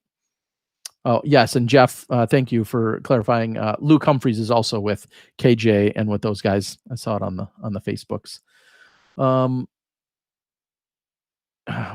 Fake PDGA says, why isn't Innova trying anymore? I don't agree with that sentiment. You've seen that they've promoted some players. Of course, they're still backing. You saw a lot of extensions in Nate Sexton, Greg Barsby. I think Ricky was already locked in, but I would not say that they're not trying. And here's what I'll follow that up and say, I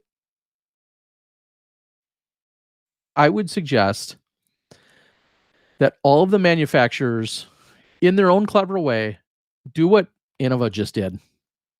Put out a list of all your sponsored players on a couple of social media posts. I love that people have their little frame in Facebook that shows their team member of whatever team. A lot of people, that's a very quick and easy way for a lot of people to show some unity and to make an announcement or a confirmation of who they're with. But, and Innova doesn't pay me to say any of this, I like what Innova did, and I'm sure others have done it, and so I'm not going to claim they haven't, but Innova specifically, I remember seeing this weekend, I think there were 4 or 5 tiles of all of their players on all of the various teams. And I just, it was great. It was great that I could go to one spot very quickly and easily see it without going out to, a website and then clicking on team. I mean, that's like 2 clicks, people. And then surfing around, it was right there. You could flip right through it on Instagram or Facebook or whatever. They were all right there. Maybe do that once or twice a year. I don't think it has to. Here's my other free pro tip. Don't just do that here in January. Do it in July or August as well. Just as a little reminder. Hey, everyone, these are all of our sponsored players. Throw it out there. I don't think there's anything wrong with that. It's a great idea, Terry. Thanks. Jeff continues to say that Innova has been putting more money into existing players. Cody says, Widboom didn't go star team. What are the requirements for star team? I'm going to do some digging. But yeah, kind of surprising. But again, everything I spewed on about earlier, I don't know if that's that surprising because I don't know what the metrics are. She won some A tiers, or like 20 of them to close out the year. And she's got this incredible presence and demeanor, and you've watched her really elevate her game and her rating. She's on tour quite a bit. She's got an infectious personality. She's a hard worker. She must be missing. There must be a box or 2 she's not checking to hit that star team requirement. I don't know what that is.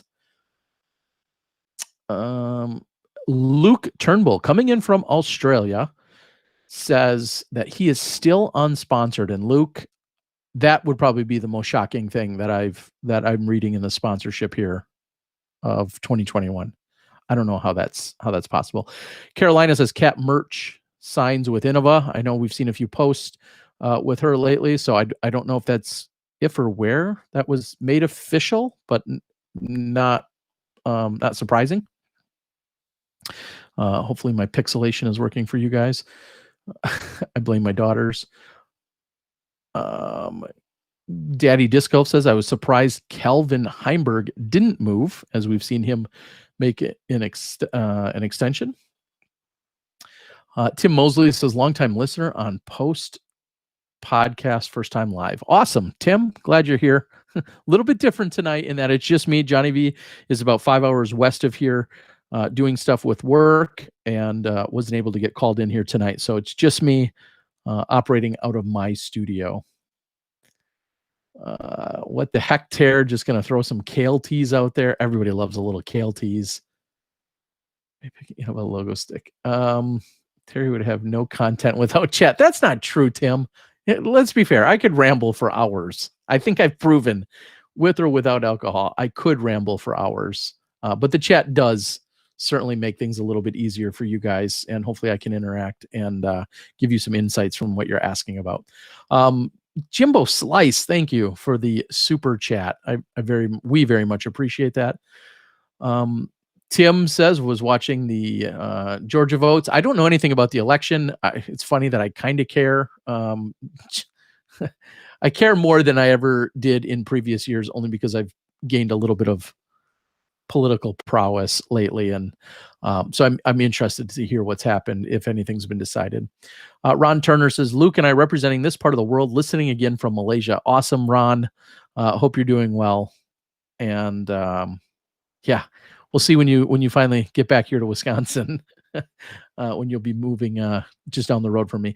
Blake Ogilvy says, what mic are you using? Blake, I have recently picked up for work at home, and hopefully for any other podcast I do, and or for future commentary projects, I hope to always bring along this Shure SM7B, which has become, or MV7.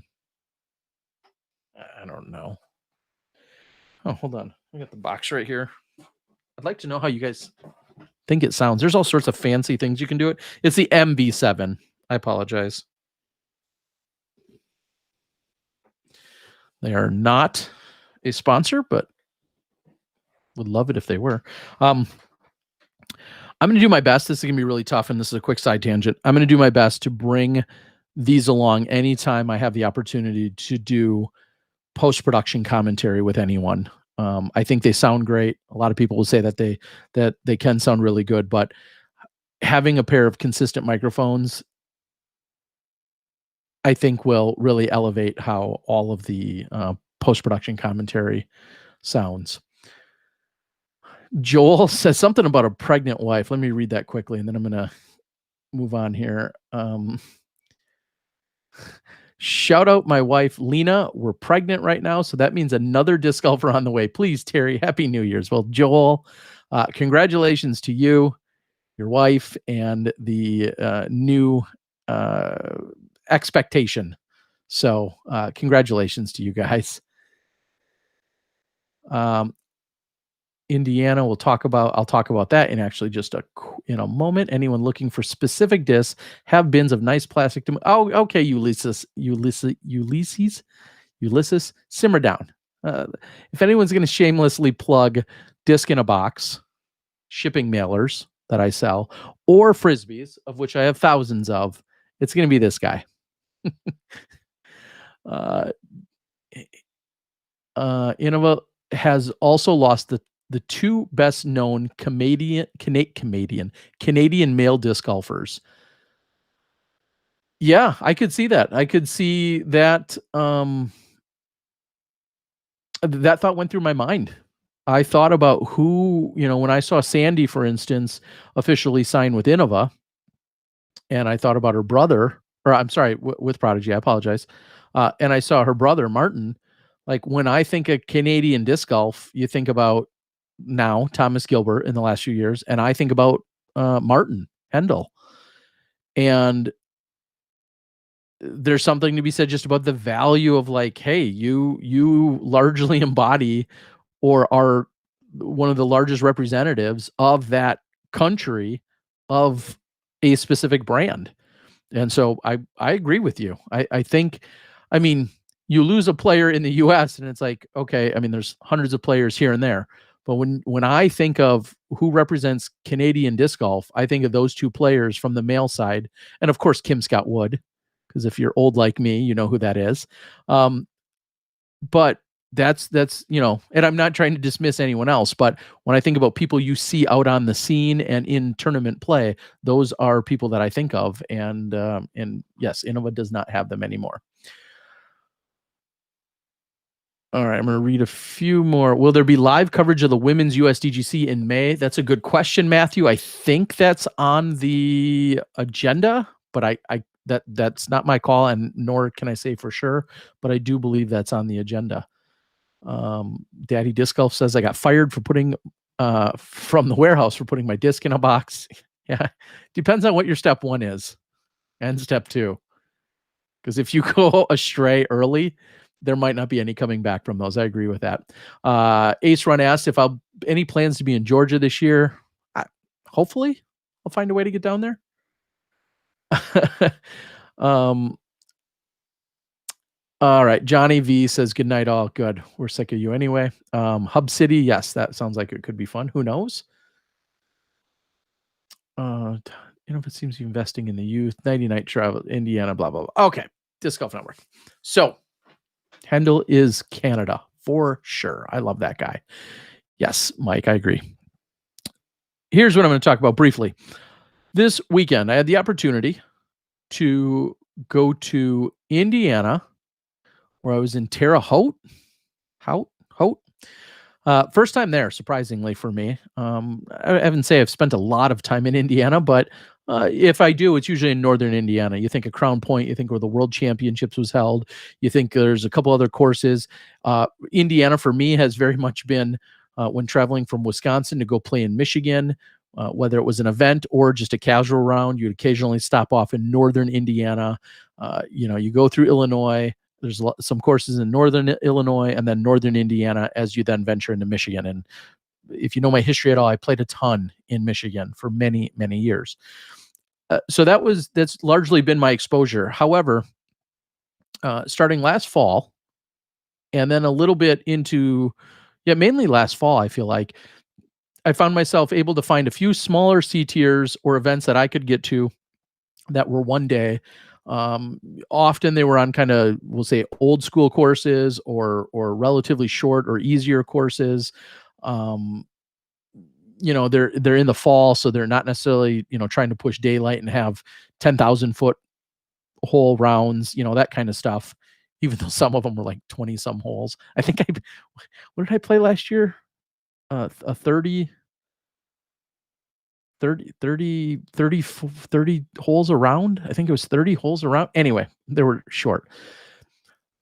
I had the opportunity. I went to Terre Haute this weekend. I played in their WIFs #1, and I believe that now used to stand for Western Indiana Fundraiser Series, but now it's Winter Indiana Fundraiser Series. I'll paraphrase.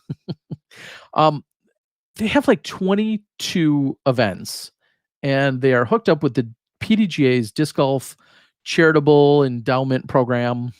I'm butchering some words there, phrases, but we'll put them all out there.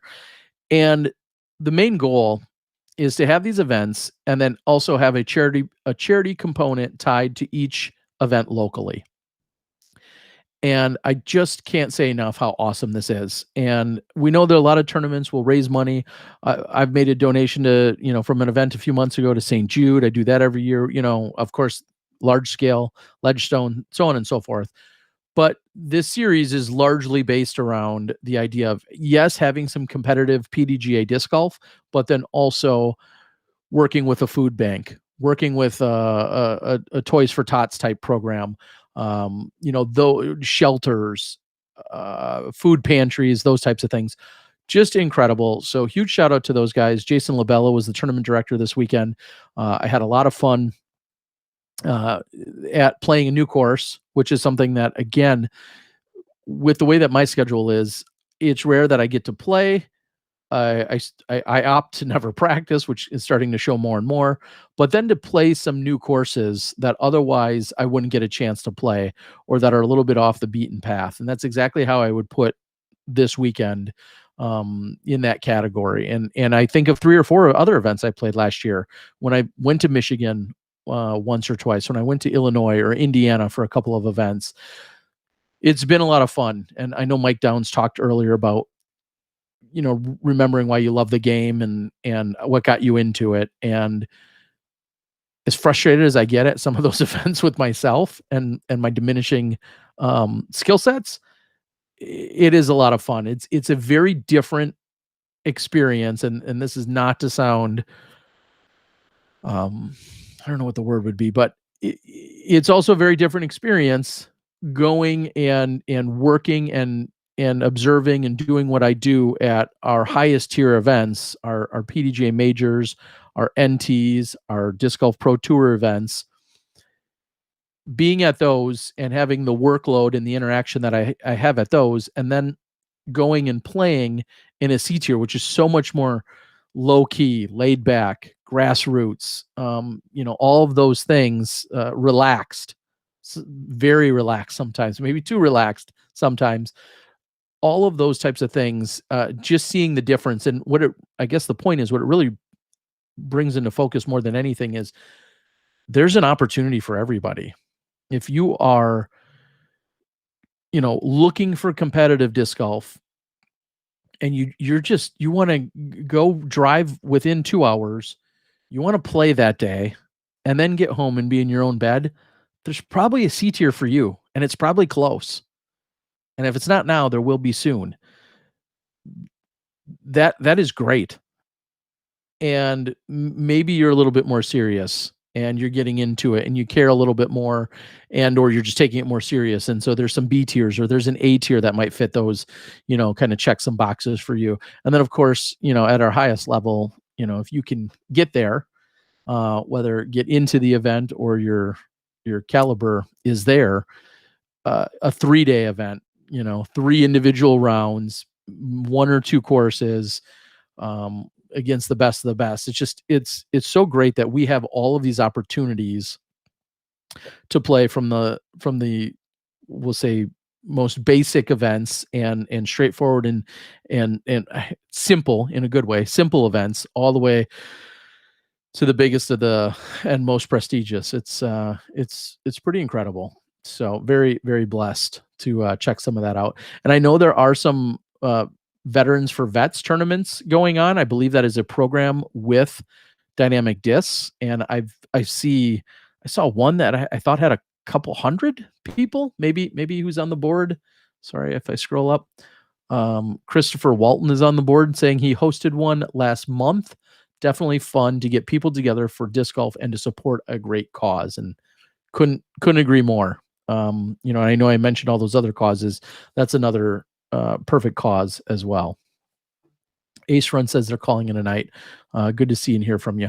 All right. I also saw, as I'm going to real quick, Blaine from GK Pro, they do good stuff. Yeah. I know. As does Ace Run. Yeah. I think my Disc Golf Guy YouTube subscription is around 49,800. I'm going to look because I know you guys care. I want to say it's around 49,800. It would be cool to beat GK to 50K. He says they're 900 short. I want to say I'm like, 48,900. So I'm 1,100 short. I'm going to give away a huge prize. You heard it here. I'm giving away a huge prize when my channels gets to 50,000 and when my Instagram gets to 25, and I'm just barely short on both. Big prizes, big time. All right. Ron asks, speaking of high level, Terry, you going to Masters Worlds this year? If I did, I wouldn't be competing. And if I'm doing it in any kind of a work capacity, I don't know. I feel like it directly conflicts with another large scale event, like maybe a Pro Tour stop. Surprisingly, I don't have all of 2021 memorized yet in terms of my weekends. Normally I do. So I'm not sure if that's going to be something that's going to happen or not. This is my first year going competitive and excited. As you've played softball, I can totally understand that. Mike Jewell says, my master's season starts January 30th at Maricopa, Arizona. I will see you there, Mike. I would film you, but you're playing Masters. Sick burn. David asks, Terry, how do you plan to liquidate your disc collection? How long do you think? I don't plan to liquidate it anytime soon. It would take forever if I'm trying to get top dollar. If I were trying to get top dollar, it would take forever because I would use so many different ways to do it. Nightbot, Blaine, Jason Wilder ran a Veterans for Vets and raised over $3,000 at BRP. So huge shout out Jason Wild, or over there, as Billy from Minnesota has said. She says that Jason ran an event. So very, very cool. Terry's giving away a storage unit, not so much. Ledgestone is the same weekend, yes, which I feel like there's a direct conflict on. What is the highest you were ever rated? Jeff, I don't want to talk about this every week, but I will if you guys keep asking. I was once rated 995. That was back in 2007. And you can ask Eric McCabe. He says with inflation, that's at least like a 10, 15 by today's standards. Couldn't quite get to that 4-digit though. And 995, to be fair, if there were a few dozens of 1,000 rated players at the time. Like, we lived in a very different world in 2007. So, and I'm not making excuses or trying to fluff that. I'm just saying it's not what you like. Back in 2007, let's put it this way. I think in 2007, I knew of or played with or knew every single player rated 1,000 and above. I knew them personally. Not the case today. And I do not know. I would love, gosh, now I'm thinking about all the numbers that could get run, even though I'm not a stats guy, but very different world back then from what we have today. Okay.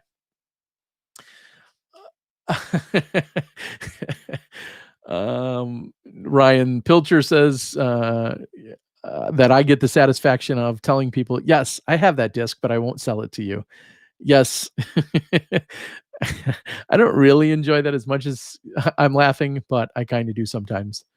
Galactus says, I remember when Terry was good back in the day. What happened? 2007, I'm going to take a quick trip down memory lane, but 2007 was my highest rating. I was sponsored by Discraft in 05 and 06. At the beginning of 07, Innova was starting the ambassador team. I believe I was one of the first, if not the first person, kind of officially on the ambassador team. They were like, you're a decent player, but you're not quite good enough to sponsor, but we still want you involved with us. That was also the year that I was going to be hosting the AM Worlds here in Milwaukee. And I was sponsored by Innova at that point. Hovered in the 980s, 990s forever then, for many, many years. But 995 was the peak. It was July of 2007 I ran AM Worlds, which completed on a Saturday. Less than 12 hours later, I got in the car with some buddies who are still good friends to this day, John Turlap, Tom Jenkins, Mike Schwieger, some of my best friends, got in the van the very next day to then go up to High Bridge Worlds in northern Wisconsin. I cashed in that Worlds. I want to say I took 28th, 32nd, somewhere around there. Cash at that World Championships, and had just an incredible time. And that was the peak of my career. And from there, I only continued to design more courses, to run more tournaments, to work with schools, youth groups, church camps, do more vending. With every single passing year, playing disc golf became less and less of a priority. And in 2010, almost to the day, I started the Disc Golf Guy video blogs in this very room, holding a $99 camera. And that's what started the video blogs. And then from there, I just sifted or waded or drowned or whatever through the whole world of disc golf media, kind of creating and going as I could, the best I could, not knowing or having any experience in it. And that was 2010. So yeah, you check the rating, it's a pretty obvious decline. Yeah, it kind of declined, then it leveled for a while. I continued to never play, never practice, and then it's continuing a very embarrassing downslope for me. So I'll admit that's why I get frustrated sometimes when I go to events and then perform. So even though I'm not surprised why I'm playing poorly, a fall from decency has hurt. We'll say that. And no, my internet distance was never impressive. Let me tell you that. I have 0 awards for even thinking about throwing far. It was the medium to short game was definitely my specialty. Is Smashbox contracted to film the Disc Golf Pro Tour Silver Series? That's something that's kind of in the works. Good question to bring us back on topic. There are plans to do coverage and to have a hybrid of media coverage and exposure at those events. I don't know the details for every single weekend of the Silver Series events, but right now there are plans to have at least post-production, and I think there's a plan to have live involved as best as we can, but there's a lot of things that are unanswered there. Someone also asked earlier as to the Disc Golf Pro Tours All-Star Weekend, and what I'd like to say to that is I wish I knew more details myself. And some people know of either a change or some details in that they saw Chris Dickerson recently make a post on Instagram, which I think then carried over to Reddit and other places. But I saw on Instagram that the Disc Golf Pro Tour All-Star Weekend, which was originally scheduled for next weekend or the weekend after, has on Chris's schedule, Chris Dickerson's, the CDIC Slayer, shows up for being the 20th and 21st of February. And that would be the couple of days leading into the Disc Golf Pro Tour kicking off for the year, being the Las Vegas Challenge. So I wish I knew more. And I mean that very sincerely to you and to my own schedule. I wish I knew more details. I don't know what has been solidified. I know things are probably being worked out, but I don't know all of those details. So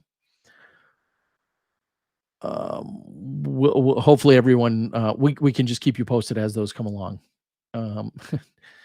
You're welcome for the history lesson, Jeff. Anyone think Simon will vlog more and compete less in 2021? No, I think it'll all come down to his health. If he's healthy, he'll continue to focus mainly on playing with maybe a little bit of vlogging. If he's unhealthy or not fully healed, then I think we could see the reverse of that.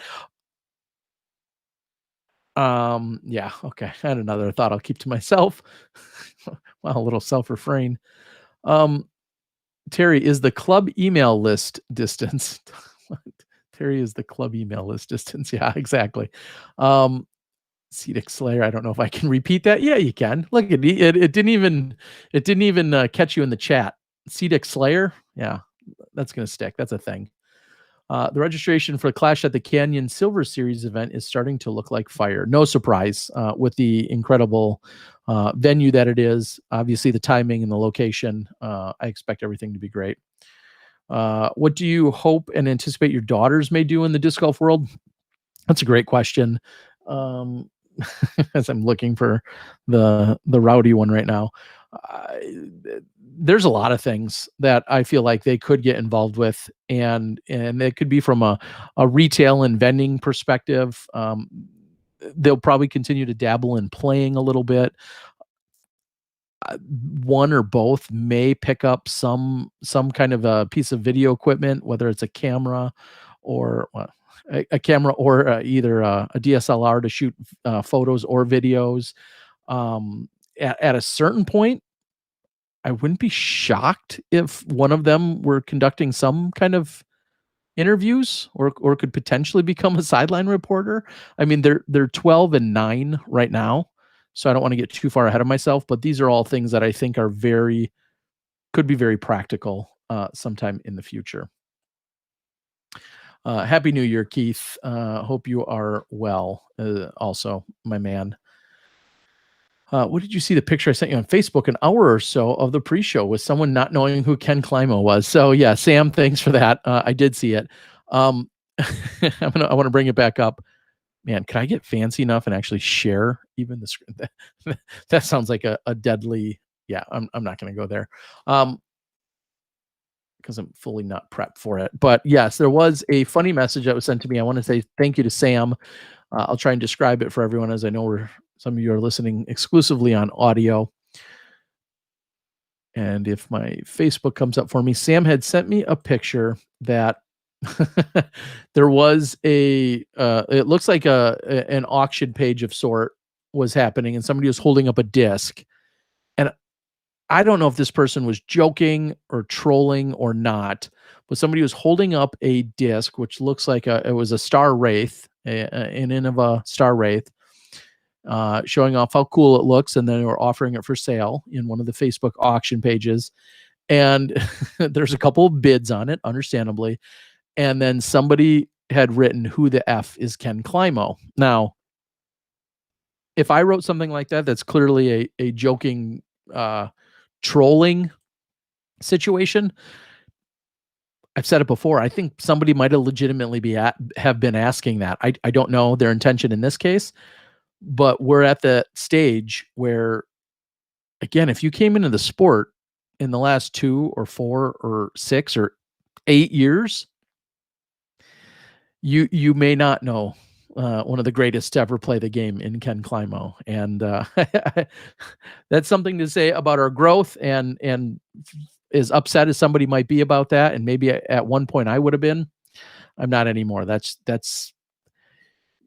you could tell me, well, okay, the Packers are maybe a bad example because I at least would recognize some all-star greats and Hall of Famers from the Packers, the Green Bay Packers, because I live here.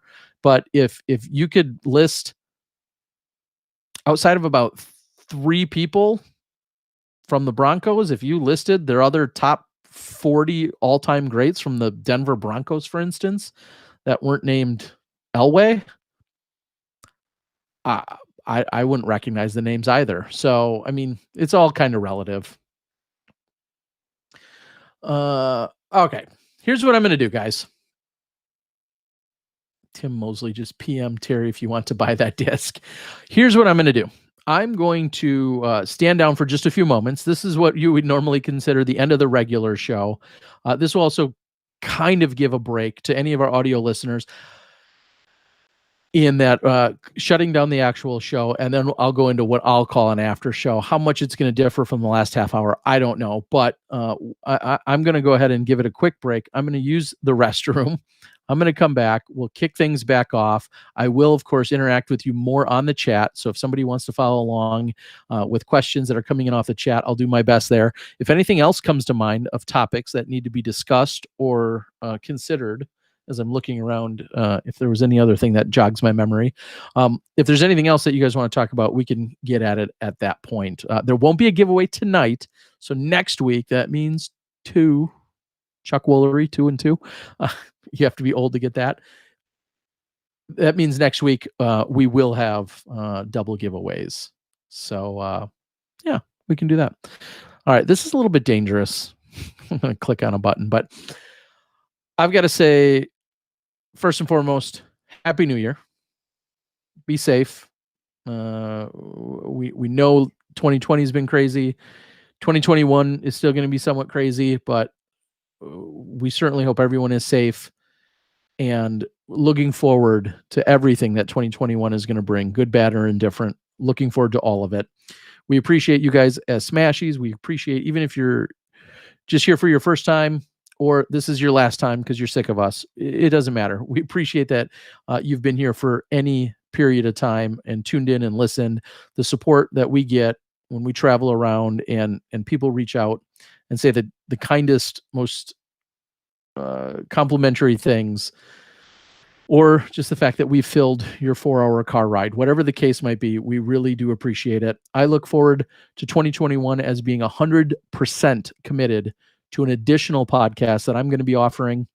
It's going to have a slightly different format in addition to what we do here on Tuesday nights. So please look forward to that. I'm putting it on record as an official thing. And it may get started sooner than later. I like to talk too much to not do that. So please look for that to come soon. I'm going to close it out. This has been SmashBoxxTV's podcast number 331. Thank you to Michael Downs. Thank you to the PDGA and all the tremendous supporters, volunteers, and everyone else that is behind the PDGA and the ever-growing membership that we have. I'll see you in a few moments. I'll be back with you. We'll interact off the board. Don't get too crazy. Love you and appreciate you. And we'll see you in a few moments when you step inside the Smashbox. Oh, wait. Johnny always presses the button now. Now I got to press this button. Will this work? Nope. This one? Nope.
Hello, everyone, and welcome to SmashBox TV's podcast 331 After Show.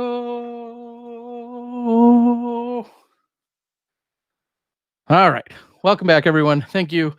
If you're still here, you're still live. Looks like a few people have dipped off, but we're glad.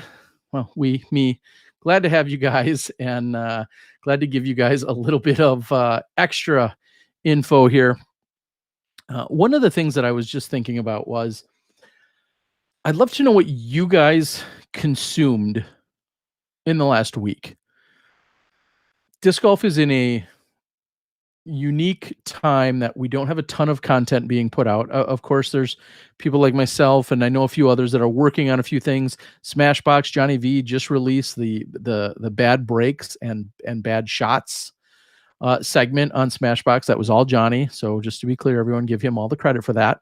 He needs it. But what are some of the things that you guys are consuming? Vlogmas is over. Various channels are still putting things out. There's still, of course, a ton of podcasts. But my question would be, what is it that you guys are still taking in? I guess I specifically meant with regard to disc golf. With regards to disc golf, Disc Golf Daddy says Cobra Kai, which is a very appropriate submission here. But I'm thinking in terms of disc golf. I think of the other day how I'm finally not on the cover, thank God, of the new disc golfer. I don't know how many of you have received this, but good old C. Dick Slayer himself, Chris Dickerson. I have not gotten a chance to read. Let me rephrase that. I haven't taken the time to read any of the articles in here yet. I do like to go through them. Of course, you look at all the pretty pictures of stuff in here.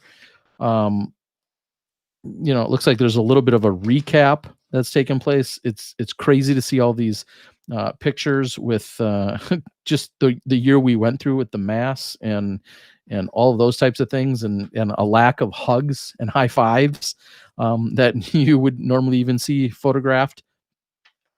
They talk about the Pro Tour Championships, of course, talk about a breakdown of the Women's Nationals along with the USDGC. Some of the recaps, those are the things that if I was physically there, there's probably not much I'm going to go out and read or find value in that.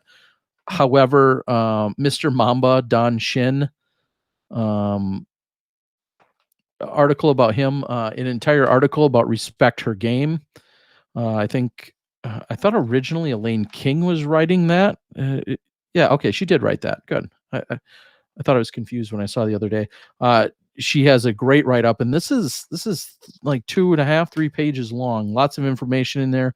And then of course, something that would jump out at me maybe a little more is Influencers Grow the Sport by Grabbing Eyeballs by James Otis. I haven't had a chance to read it, but I do see a picture of Brody, Simon, Drew Gibson, Christine Jennings. I will be really interested to read more about that, because this is clearly a conversation that continues to grow, and it ties to the earlier conversation about sponsorships. Is because we've seen the best player isn't necessarily always getting the best sponsorship, or yeah, I guess that's a good way to word it. And then what do sponsorships mean these days? Maybe more than ever to some of our players. Toronto's new courses attract a younger recreational crowd. There's an article on that. And then Disc Golf Australia, another one that would very much jump out at me. One of my favorite humans who we had on the show a few weeks ago, Kingsley Flett, Kinga. I see a picture of Vegemite, and then I can't tell you how exciting it is to to look through something about Australia and or New Zealand on the next page, and to like recognize people. It's I'm just so incredibly blessed with some of the adventures I've had in the last few years. But to recognize some of these people, to maybe even recognize a course picture or two, is just incredible. And what I've gotten from traveling over the last few years, there's been nothing like it. Article: Learning from ball golf helps disc golfers throw green. I'm sure there's lots of good insight in there. Some people were talking about course design and development earlier. And then again, a guy that we give plenty of praise and accolades to throughout the years, and we just did last week and will forever do it, an exit interview with PDGA's tech guru, Steve Gans. And Steve's story about his early professional career, and then finding disc golf, and then what he's brought to disc golf is just incredible. Also looking at a article, Heather Young, our virtual putting invitational champion, and of course the rising star that she is. And then it looks like there's an article written about Alyssa Van Lannen, disc golf photographer, along with some incredible photos that are in there, along with Seth Muncy, and how disc golfers can help slow the spread. So those are just a few. Wouldn't that be a fun podcast? I just sit here and read stuff to you guys.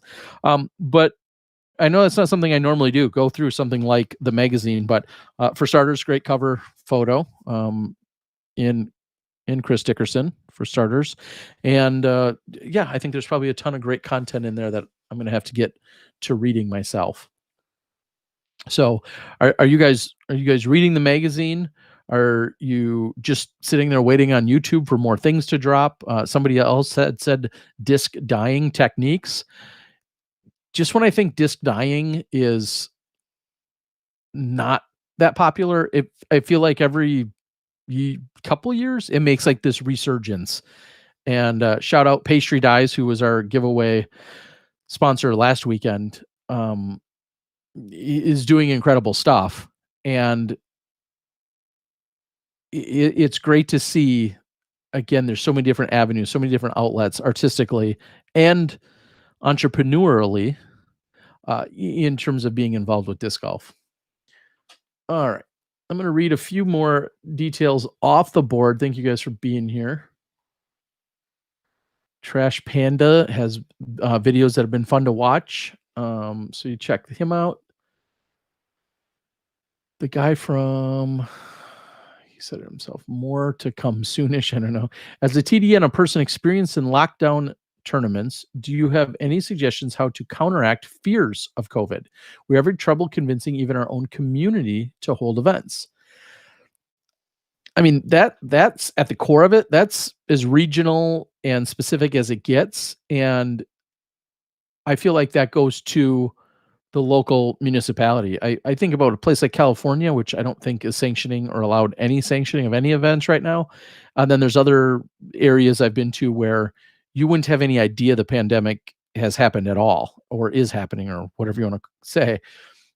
I've seen both ends of the spectrum. And my approach personally, and I hope this helps others, when I went to the municipality about an hour south of me to hold one of my events this year, I had to fill out their regular special events permit and had to do all that paperwork and pay all those fees. I have to, of course, then prove that I have insurance, which is usually an additional fee. And then I took off from the PDGA. It's all posted out there on the PDGA. I took the PDGA guidelines and I essentially printed those or attached those and said, I'm going to be following all of these. The event is going to follow all of these. We're going to take these measures, these protocols, these procedures, and that includes, no payments the day of. That includes the PDGA scorecard, the digital use of the digital scorecard. That includes keeping it to foursomes. Spoiler alert: nobody likes playing in a fivesome to start with, but now in a year of COVID, a foursome makes things even that much more enjoyable. That keeps things sped up and keeps things moving. So the foursome, not having an on-site players meeting where you have to congregate everyone to have the information disseminated for everybody. That's where I had done an online players meeting where I basically just talked into a camera and recorded it. And then I was able to put it on YouTube. I broke it up into various chapters. And then if somebody said, oh yeah, I'm looking for the course rules, like they could very easily click on that and go to that. They could even reference that during the round if they wanted to. So I broke it up in that way. I think that's great if you can do that. I think communication via email is also huge for anyone that wants to get messages out to the players. But I guess what I'm saying is those are all the steps. Look at what the PDGA has put out for the guidelines and then see that you can adhere to most, if not every single one of those. And then that's what you not only promise, but then follow through with your municipality. I think that would be my word of advice along those lines. That's what you can do. And truth be told, some of them are going to say, yeah, these are great. We're still not going to let you do it. And at that point, you just have to say, okay, thanks. I'll try again when I can. So, and on the flip side of all of that, if somebody to this day still is not comfortable with the interactions at a tournament or a league, casual or organized, whatever, I encourage you not to go. Like, nobody's forcing you to play disc golf right now.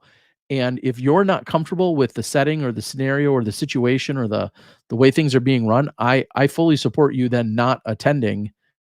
And I don't think anyone could begrudge you or hold that against you. You have to do what you feel is safest for you in that sense. And if you don't want to put yourself in those scenarios or those situations, I fully support that as well. I've got no problem with that whatsoever. So I hope I kind of answered your question. I would say start with those guidelines, see what you can fulfill of those, and then follow through and fulfill them for what you say you're going to good. And Cody says, yeah, small fields with tee times only, no shotgun starts. That's another way to try and avoid it. I'm not convinced. Now that I've played in both tee time events and shotgun events, I'm not 100% convinced of the huge difference. There's pros and cons to both. But that is also part of the guideline, and you can choose to go one way or another with that.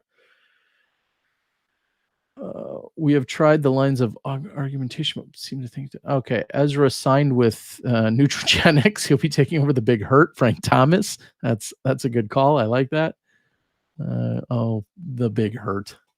I like that poll, Galactic Conqueror. Ezra blatantly photoshopped a DD logo over his P2. By the looks of it, I think Dynamic is where Ezra will sign with. Wow. Eric McCabe, you still on the board? EMAC, calling all EMACs. Come on, just wink via Facebook Messenger with me, EMAC. Let me know what's going on. Ron Turner says, random question. Any idea when the USDGC announces their qualifying tournaments? No. I would think sooner than later. only because events like a lot of national tour events and or disc golf pro tour events are frequently qualifiers. So I would think they would get that news out there sooner than later. And let me follow that up and say, did I see on the socials that one Mike Barnett of Throw Down the Mountain, of Sun King Discs, and a million other tournaments down there, had made a recent announcement about Throw Down the Mountains possibly being a USDGC qualifier. He also wrote me 2 hours ago and said, let's chat tomorrow about Throw Down the Mountain 9. And then said, sorry, I spaced out. You are doing your show. Come on, Mike. Yeah, let's chat about it tomorrow. I think Simon is changing his mindset and prepping his body to be a force in 2021. That would be awesome. David says, thank you for the great breakdown. I feel it is not so much a logical argument, but more along the lines of an emotionally reaching those people. Thank you so much for the great answer. You are more than welcome. A little more looks like some conversation about Brody.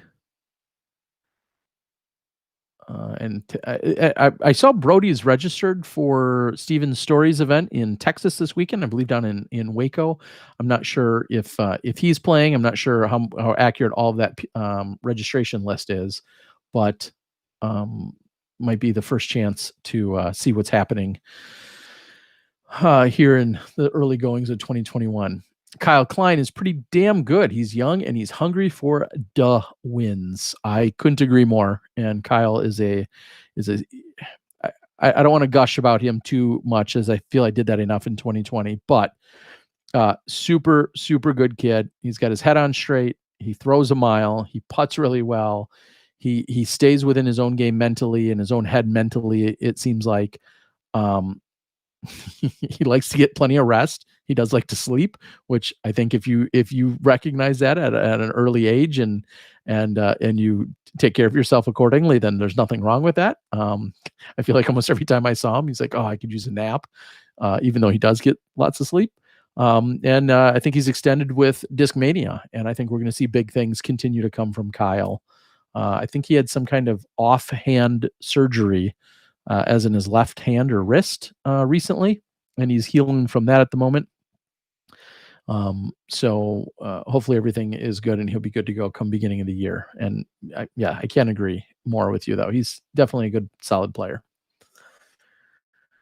If Ezra is playing for DD next year, it's news to me. Oh, Eric McCabe with breaking news that Ezra is not signing with DD. Okay. Is James going to MVP? Any other potential places he lands? I mean, Eric is asking that. I think he could. I mean, obviously, he could go. He could be going anywhere. He could be going to Discraft. He could be going to DD or Westside, Latitude. All come to mind. He could be going to Legacy, MVP. Of course, the rumors and the notion is that he's not within above, and he was spotted at MVP. The funny part about that story is, as much as it is and was a story about him and his van being spotted at MVP's headquarters, he could have visited 4 other manufacturers and just no one got a picture there. So yes, there was some super sleuthing going on, and there's obviously some speculation there, and it's rightfully so. We don't know who else he was or wasn't talking to, though. So we shall find out. Kyle on his one wheel was fun at the Disc Golf Pro Tour Champs. Yeah, those one wheels are making their way around disc golfers as well.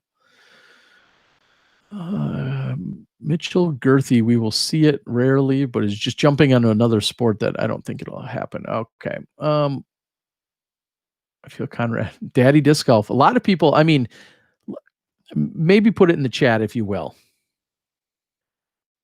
Does anybody... Okay, well, let's go this route. Put it in the chat right now, if you would, where you think James Conrad is going.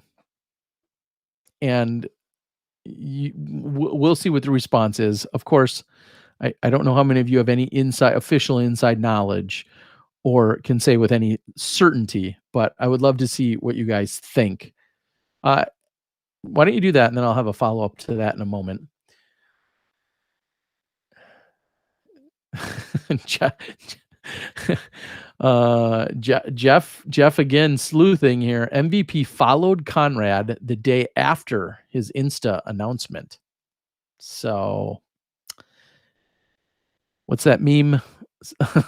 Meme from and or line from Napoleon Dynamite. You know, you'd say things are getting pretty serious. So Eric's asking, where does Madison land? That's a good question. Stand Tall Studios had suggested Gateway. That would be an interesting take. Castoplast, there's another name that was not necessarily thrown around originally, but obviously could be a possibility. Some people are suggesting Discraft, and others are suggesting Discmania. Discmania, to be fair, would probably have the easiest transition because you see Discmania molds, many of them made by Innova and or are the exact same disc with a different stamp on them. You didn't hear that from me, though.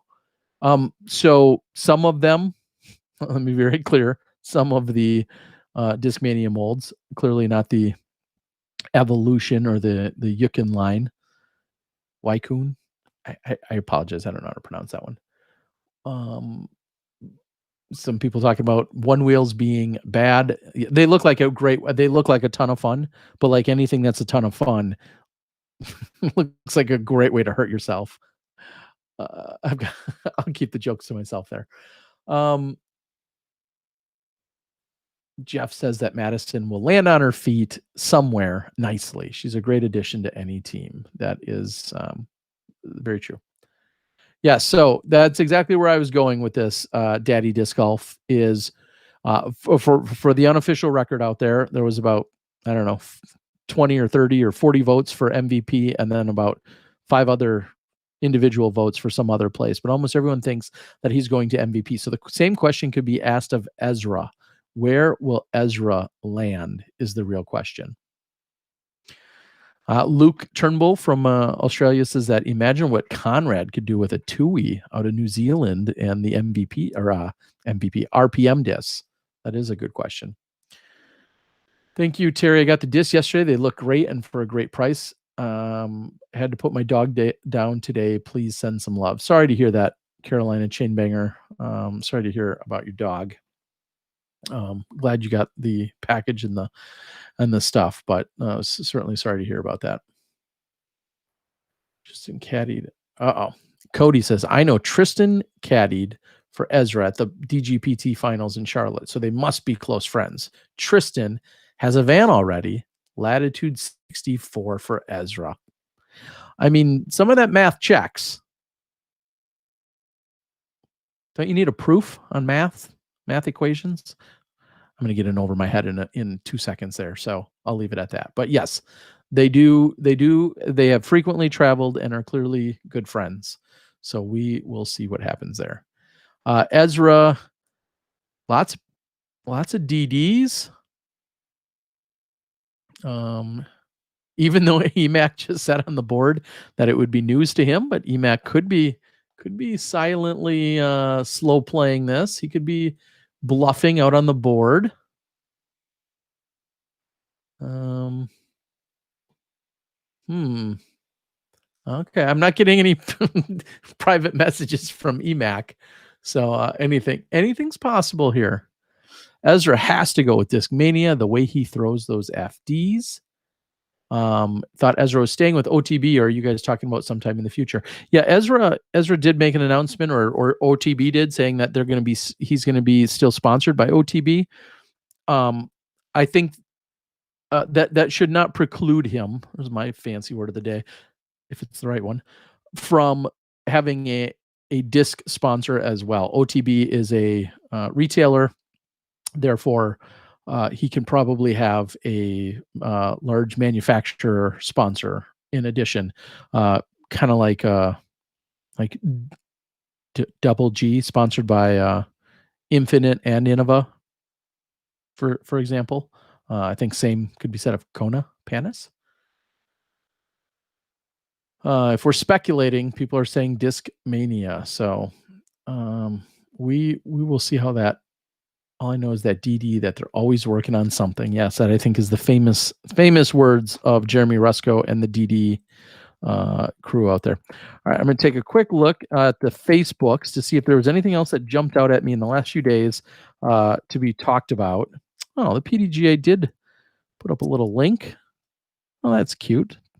Thank you, PDGA, who had put up a link to tonight's show because we had Michael Downs on the show. We appreciate that. All right. I'm not going to go down the truly the rabbit hole of the post that I started yesterday about conspiracy theories. If you want a little bit of your own fun chaos, you can find that on my Facebook page. But again, that's another story. Disc Golf Pro Tour tonight, even though it was a Tuesday, they had gaming with golfers. And I think you're going to see a little bit more of this. They had Eric and Tina Oakley, Andrew Presnell, Chris Clemens, and Casey White all playing Rocket League. You shoot rockets? That sounds weird. Ezra has signed a deal with fake PDGA says Ezra has signed a deal. I know who it's with. It's done. You'll hear this month. Eric Steiner said, great post by Steve Brinster today. I agree with that. I think that was today that I saw that, talking about moving into a different tier. Here's another good question for the folks over at Innova. A different tier that they have, I think they're calling it the All-Star Team. And I would love to know a little bit more about how that was constructed. And there's a few things I was confused about when I looked at some of the sponsorships. I was confused because when I look at the All-Star Team, for instance, it's a mixture of active and not so active players. And that's maybe, and maybe it's just the highest accolade ever, which I would also be good with, of course, because I mean, you see Ken Climo and Barry Schultz in there, for instance, but Barry's playing, almost every weekend, it seems like, or he's playing a ton. And, obviously Kenny, who's not playing any events these days. And then Steve Brinster somewhere in the middle of those two, not playing quite as much as Barry, but definitely more than Ken. And then I see a Crazy John, who's this incredible ambassador and entertaining and human and everything else. Well, I guess I could just read the description. Wow. What an idea. Here it is. Our all-star team is comprised of the men and women who have dedicated much of their lives to disc golf and Team Innova. Their efforts, both on and off the course, have helped propel disc golf as to where it is today. Many continue their efforts to promote disc golf and Innova. In addition, some of our all-star members have had the honor of being inducted into the Disc Golf Hall of Fame, arguably the greatest affirmation of countless jobs well done. Okay. I mean, I wasn't second guessing any of it. I was just wondering how they arrived, seeing that some were much more active players than others within that specific team structure. Awesome. Does EMAC have a new disc out or something? I think I read that one Eric McCabe is working on designing his own putter. Eric, you can confirm or deny such, but I think I saw you post that today, that he is working on designing his own putter. I'm excited. I know I was going to say I'd love to see it documented. Well, that's a given that it's going to be documented, probably in multiple ways. So really looking forward to seeing what it is, what it flies like. Eric McCabe, of course, known as one of the greatest putters to play the game. And so to see what his thought process is that goes into designing and creating a putter from scratch should be really interesting. I feel like if you're a mediocre putter, it's like meh. But when you're one of the best to ever play, and you're one of the best putters ever, especially when you're talking spin putting, it'll be interesting to see the thought process. And now he's just spoiled all of that. So if you don't want to know, close your ears. He replied on the board and says, "Yep, micro bead judge." Okay. Maybe the mysteries, maybe it's not so much of a mystery. All right. I'll raise you 20 foot faults. You mean a challenger? The dude says, "Do you mean a challenger?" Nick Harn asks, "Anyone see that 50 plus turbo putt by Johnny McRae?" Nick, if you're talking about 2012 Worlds in Charlotte, then yes, the one that was like 90 or 100 or 110 feet, incredible. Ron Turner says All-Star and Masters for Innova. Still confusing though. All-Star is better than Masters. I would put Schwebe in there too. All he does is win, and for sure he will be in the future Hall of Fame, right? Yes, there's no doubt that Brian Schweberger will be in the Hall of Fame. He picked up another win this weekend. So I know we had him a few weeks ago. He did pick up another win this last weekend, and I think that's number 286 out of 701 events. And he said his next number he cares about is getting to that 300 win category. So he's got 14 still to go. Yeah, again, the few minutes I did when I was flipping through it and saw the new header, so to speak, for All-Star, I was a little confused, and it's not for me to figure out right now or to be concerned about. I'm certainly not worked up about it in any way, just to be very clear for everyone. I was a little bit confused because I saw the mixture of both very active and not so active players within there. But I think they truly do mean it as the highest accolade or the highest achievement of their teams. Shoe is in Charlotte, talking about the shoes, Grady and Paige. Grady has been playing in a few tournaments here and there. And fake PDGA says, I was on the phone with Avery Jenkins for almost an hour today. Exciting things going on there. Okay, with Avery? Terry said, give me a wink. Yes, I'd say that to a lot of people, though. Just kidding. Robert McCall is heartbroken over the EMAC judge. Ooh. Pin deep. Uh-oh. Messaging and then retracting. I don't know if you guys have anything else for me. If you don't, I could surprisingly maybe wrap this up. I do appreciate you guys helping with the content to have something to talk about with you guys out there. Team news is going to continue to happen. We don't have a lot going on for big, large scale events going on just yet. I am excited to continue to get some more and more footage out there. Some stuff from 2019 or 2020. Wow, 2019. I probably have some of that too. But some stuff from 2020. I know I still have some additional Ledgestone footage, a bunch of rounds actually from there. I did shoot a little winter tips video that's like 80% edited. I want to get some of that stuff up and going. In the next couple of weeks, I'm going to be heading to the Shelley Sharp next week and filming in Arizona. And then 2 weeks after that, go back to Arizona for the Maricopa Open. And I'm just going to throw this out there as a regular shameless plug of mine. If you would like to support and have your product or company featured in those post-production rounds, which will get released very quickly, both will have quick turnarounds for fresh 2021 footage. If you would like to support those, reach out to me, whether it's for a transition or you're the highlight sponsor or you're a T-sign type sponsor or whatever, something we could figure out. Please do not hesitate to reach out to me, Terry Miller, the Disc Golf Guy, on any one of my social accounts. And you could be recognized as such within some of that post-production coverage that's going to be coming out in the next month. Last few things to read here, people.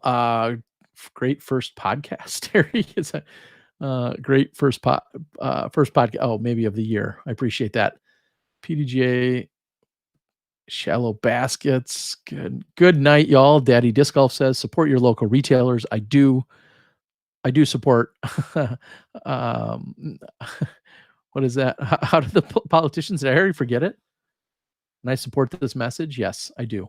And that may even include me buying some stuff from me, especially if you need boxes.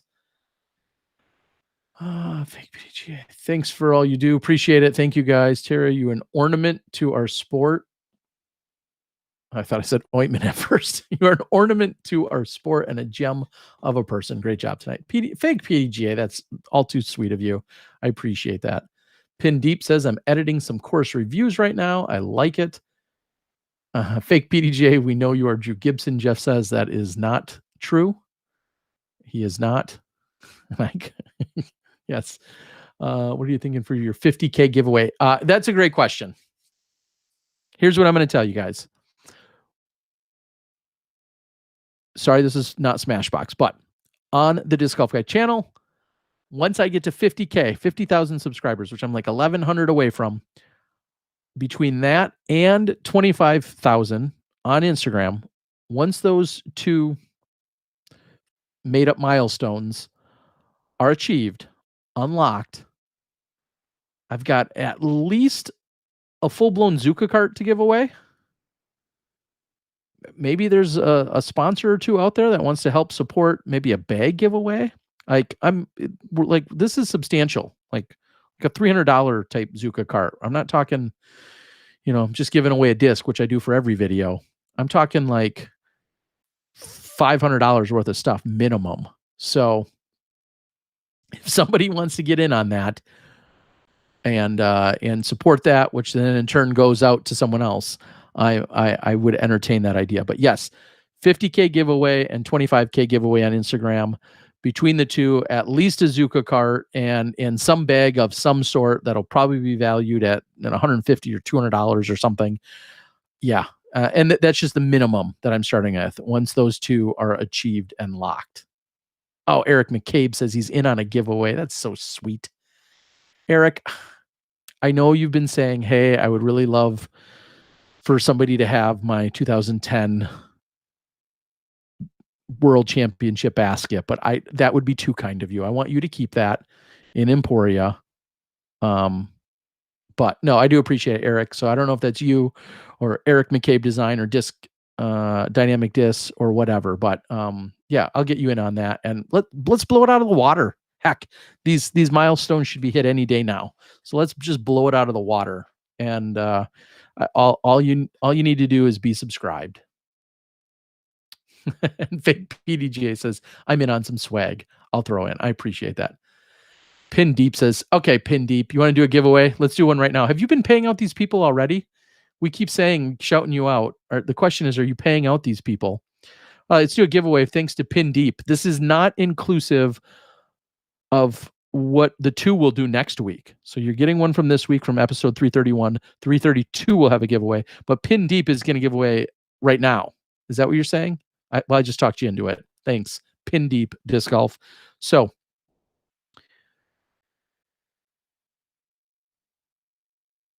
here's the question.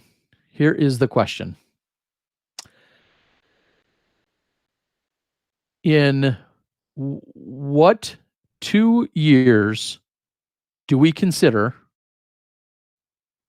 the Disc Golf Guy and SmashBoxxTV to have started? You have to list those 2 years. And the first person to do that, to have started like our quote unquote YouTube presence, there are 2 specific years, one of which I gave away tonight. But I need you to list the 2 specific years. And I hope this doesn't go on forever, but I need you to list those 2 years in the same answer. And once you do that in the chat, Pin Deep will have a giveaway for you. It feels like I should be giving something away, but Pin Deep's all too kind and sweet. A couple answers have come in already. And so far, no one is correct. I see a lot of good answers. These are going to be tough. Yeah, I won't even make you to determine which years they are, or which is which.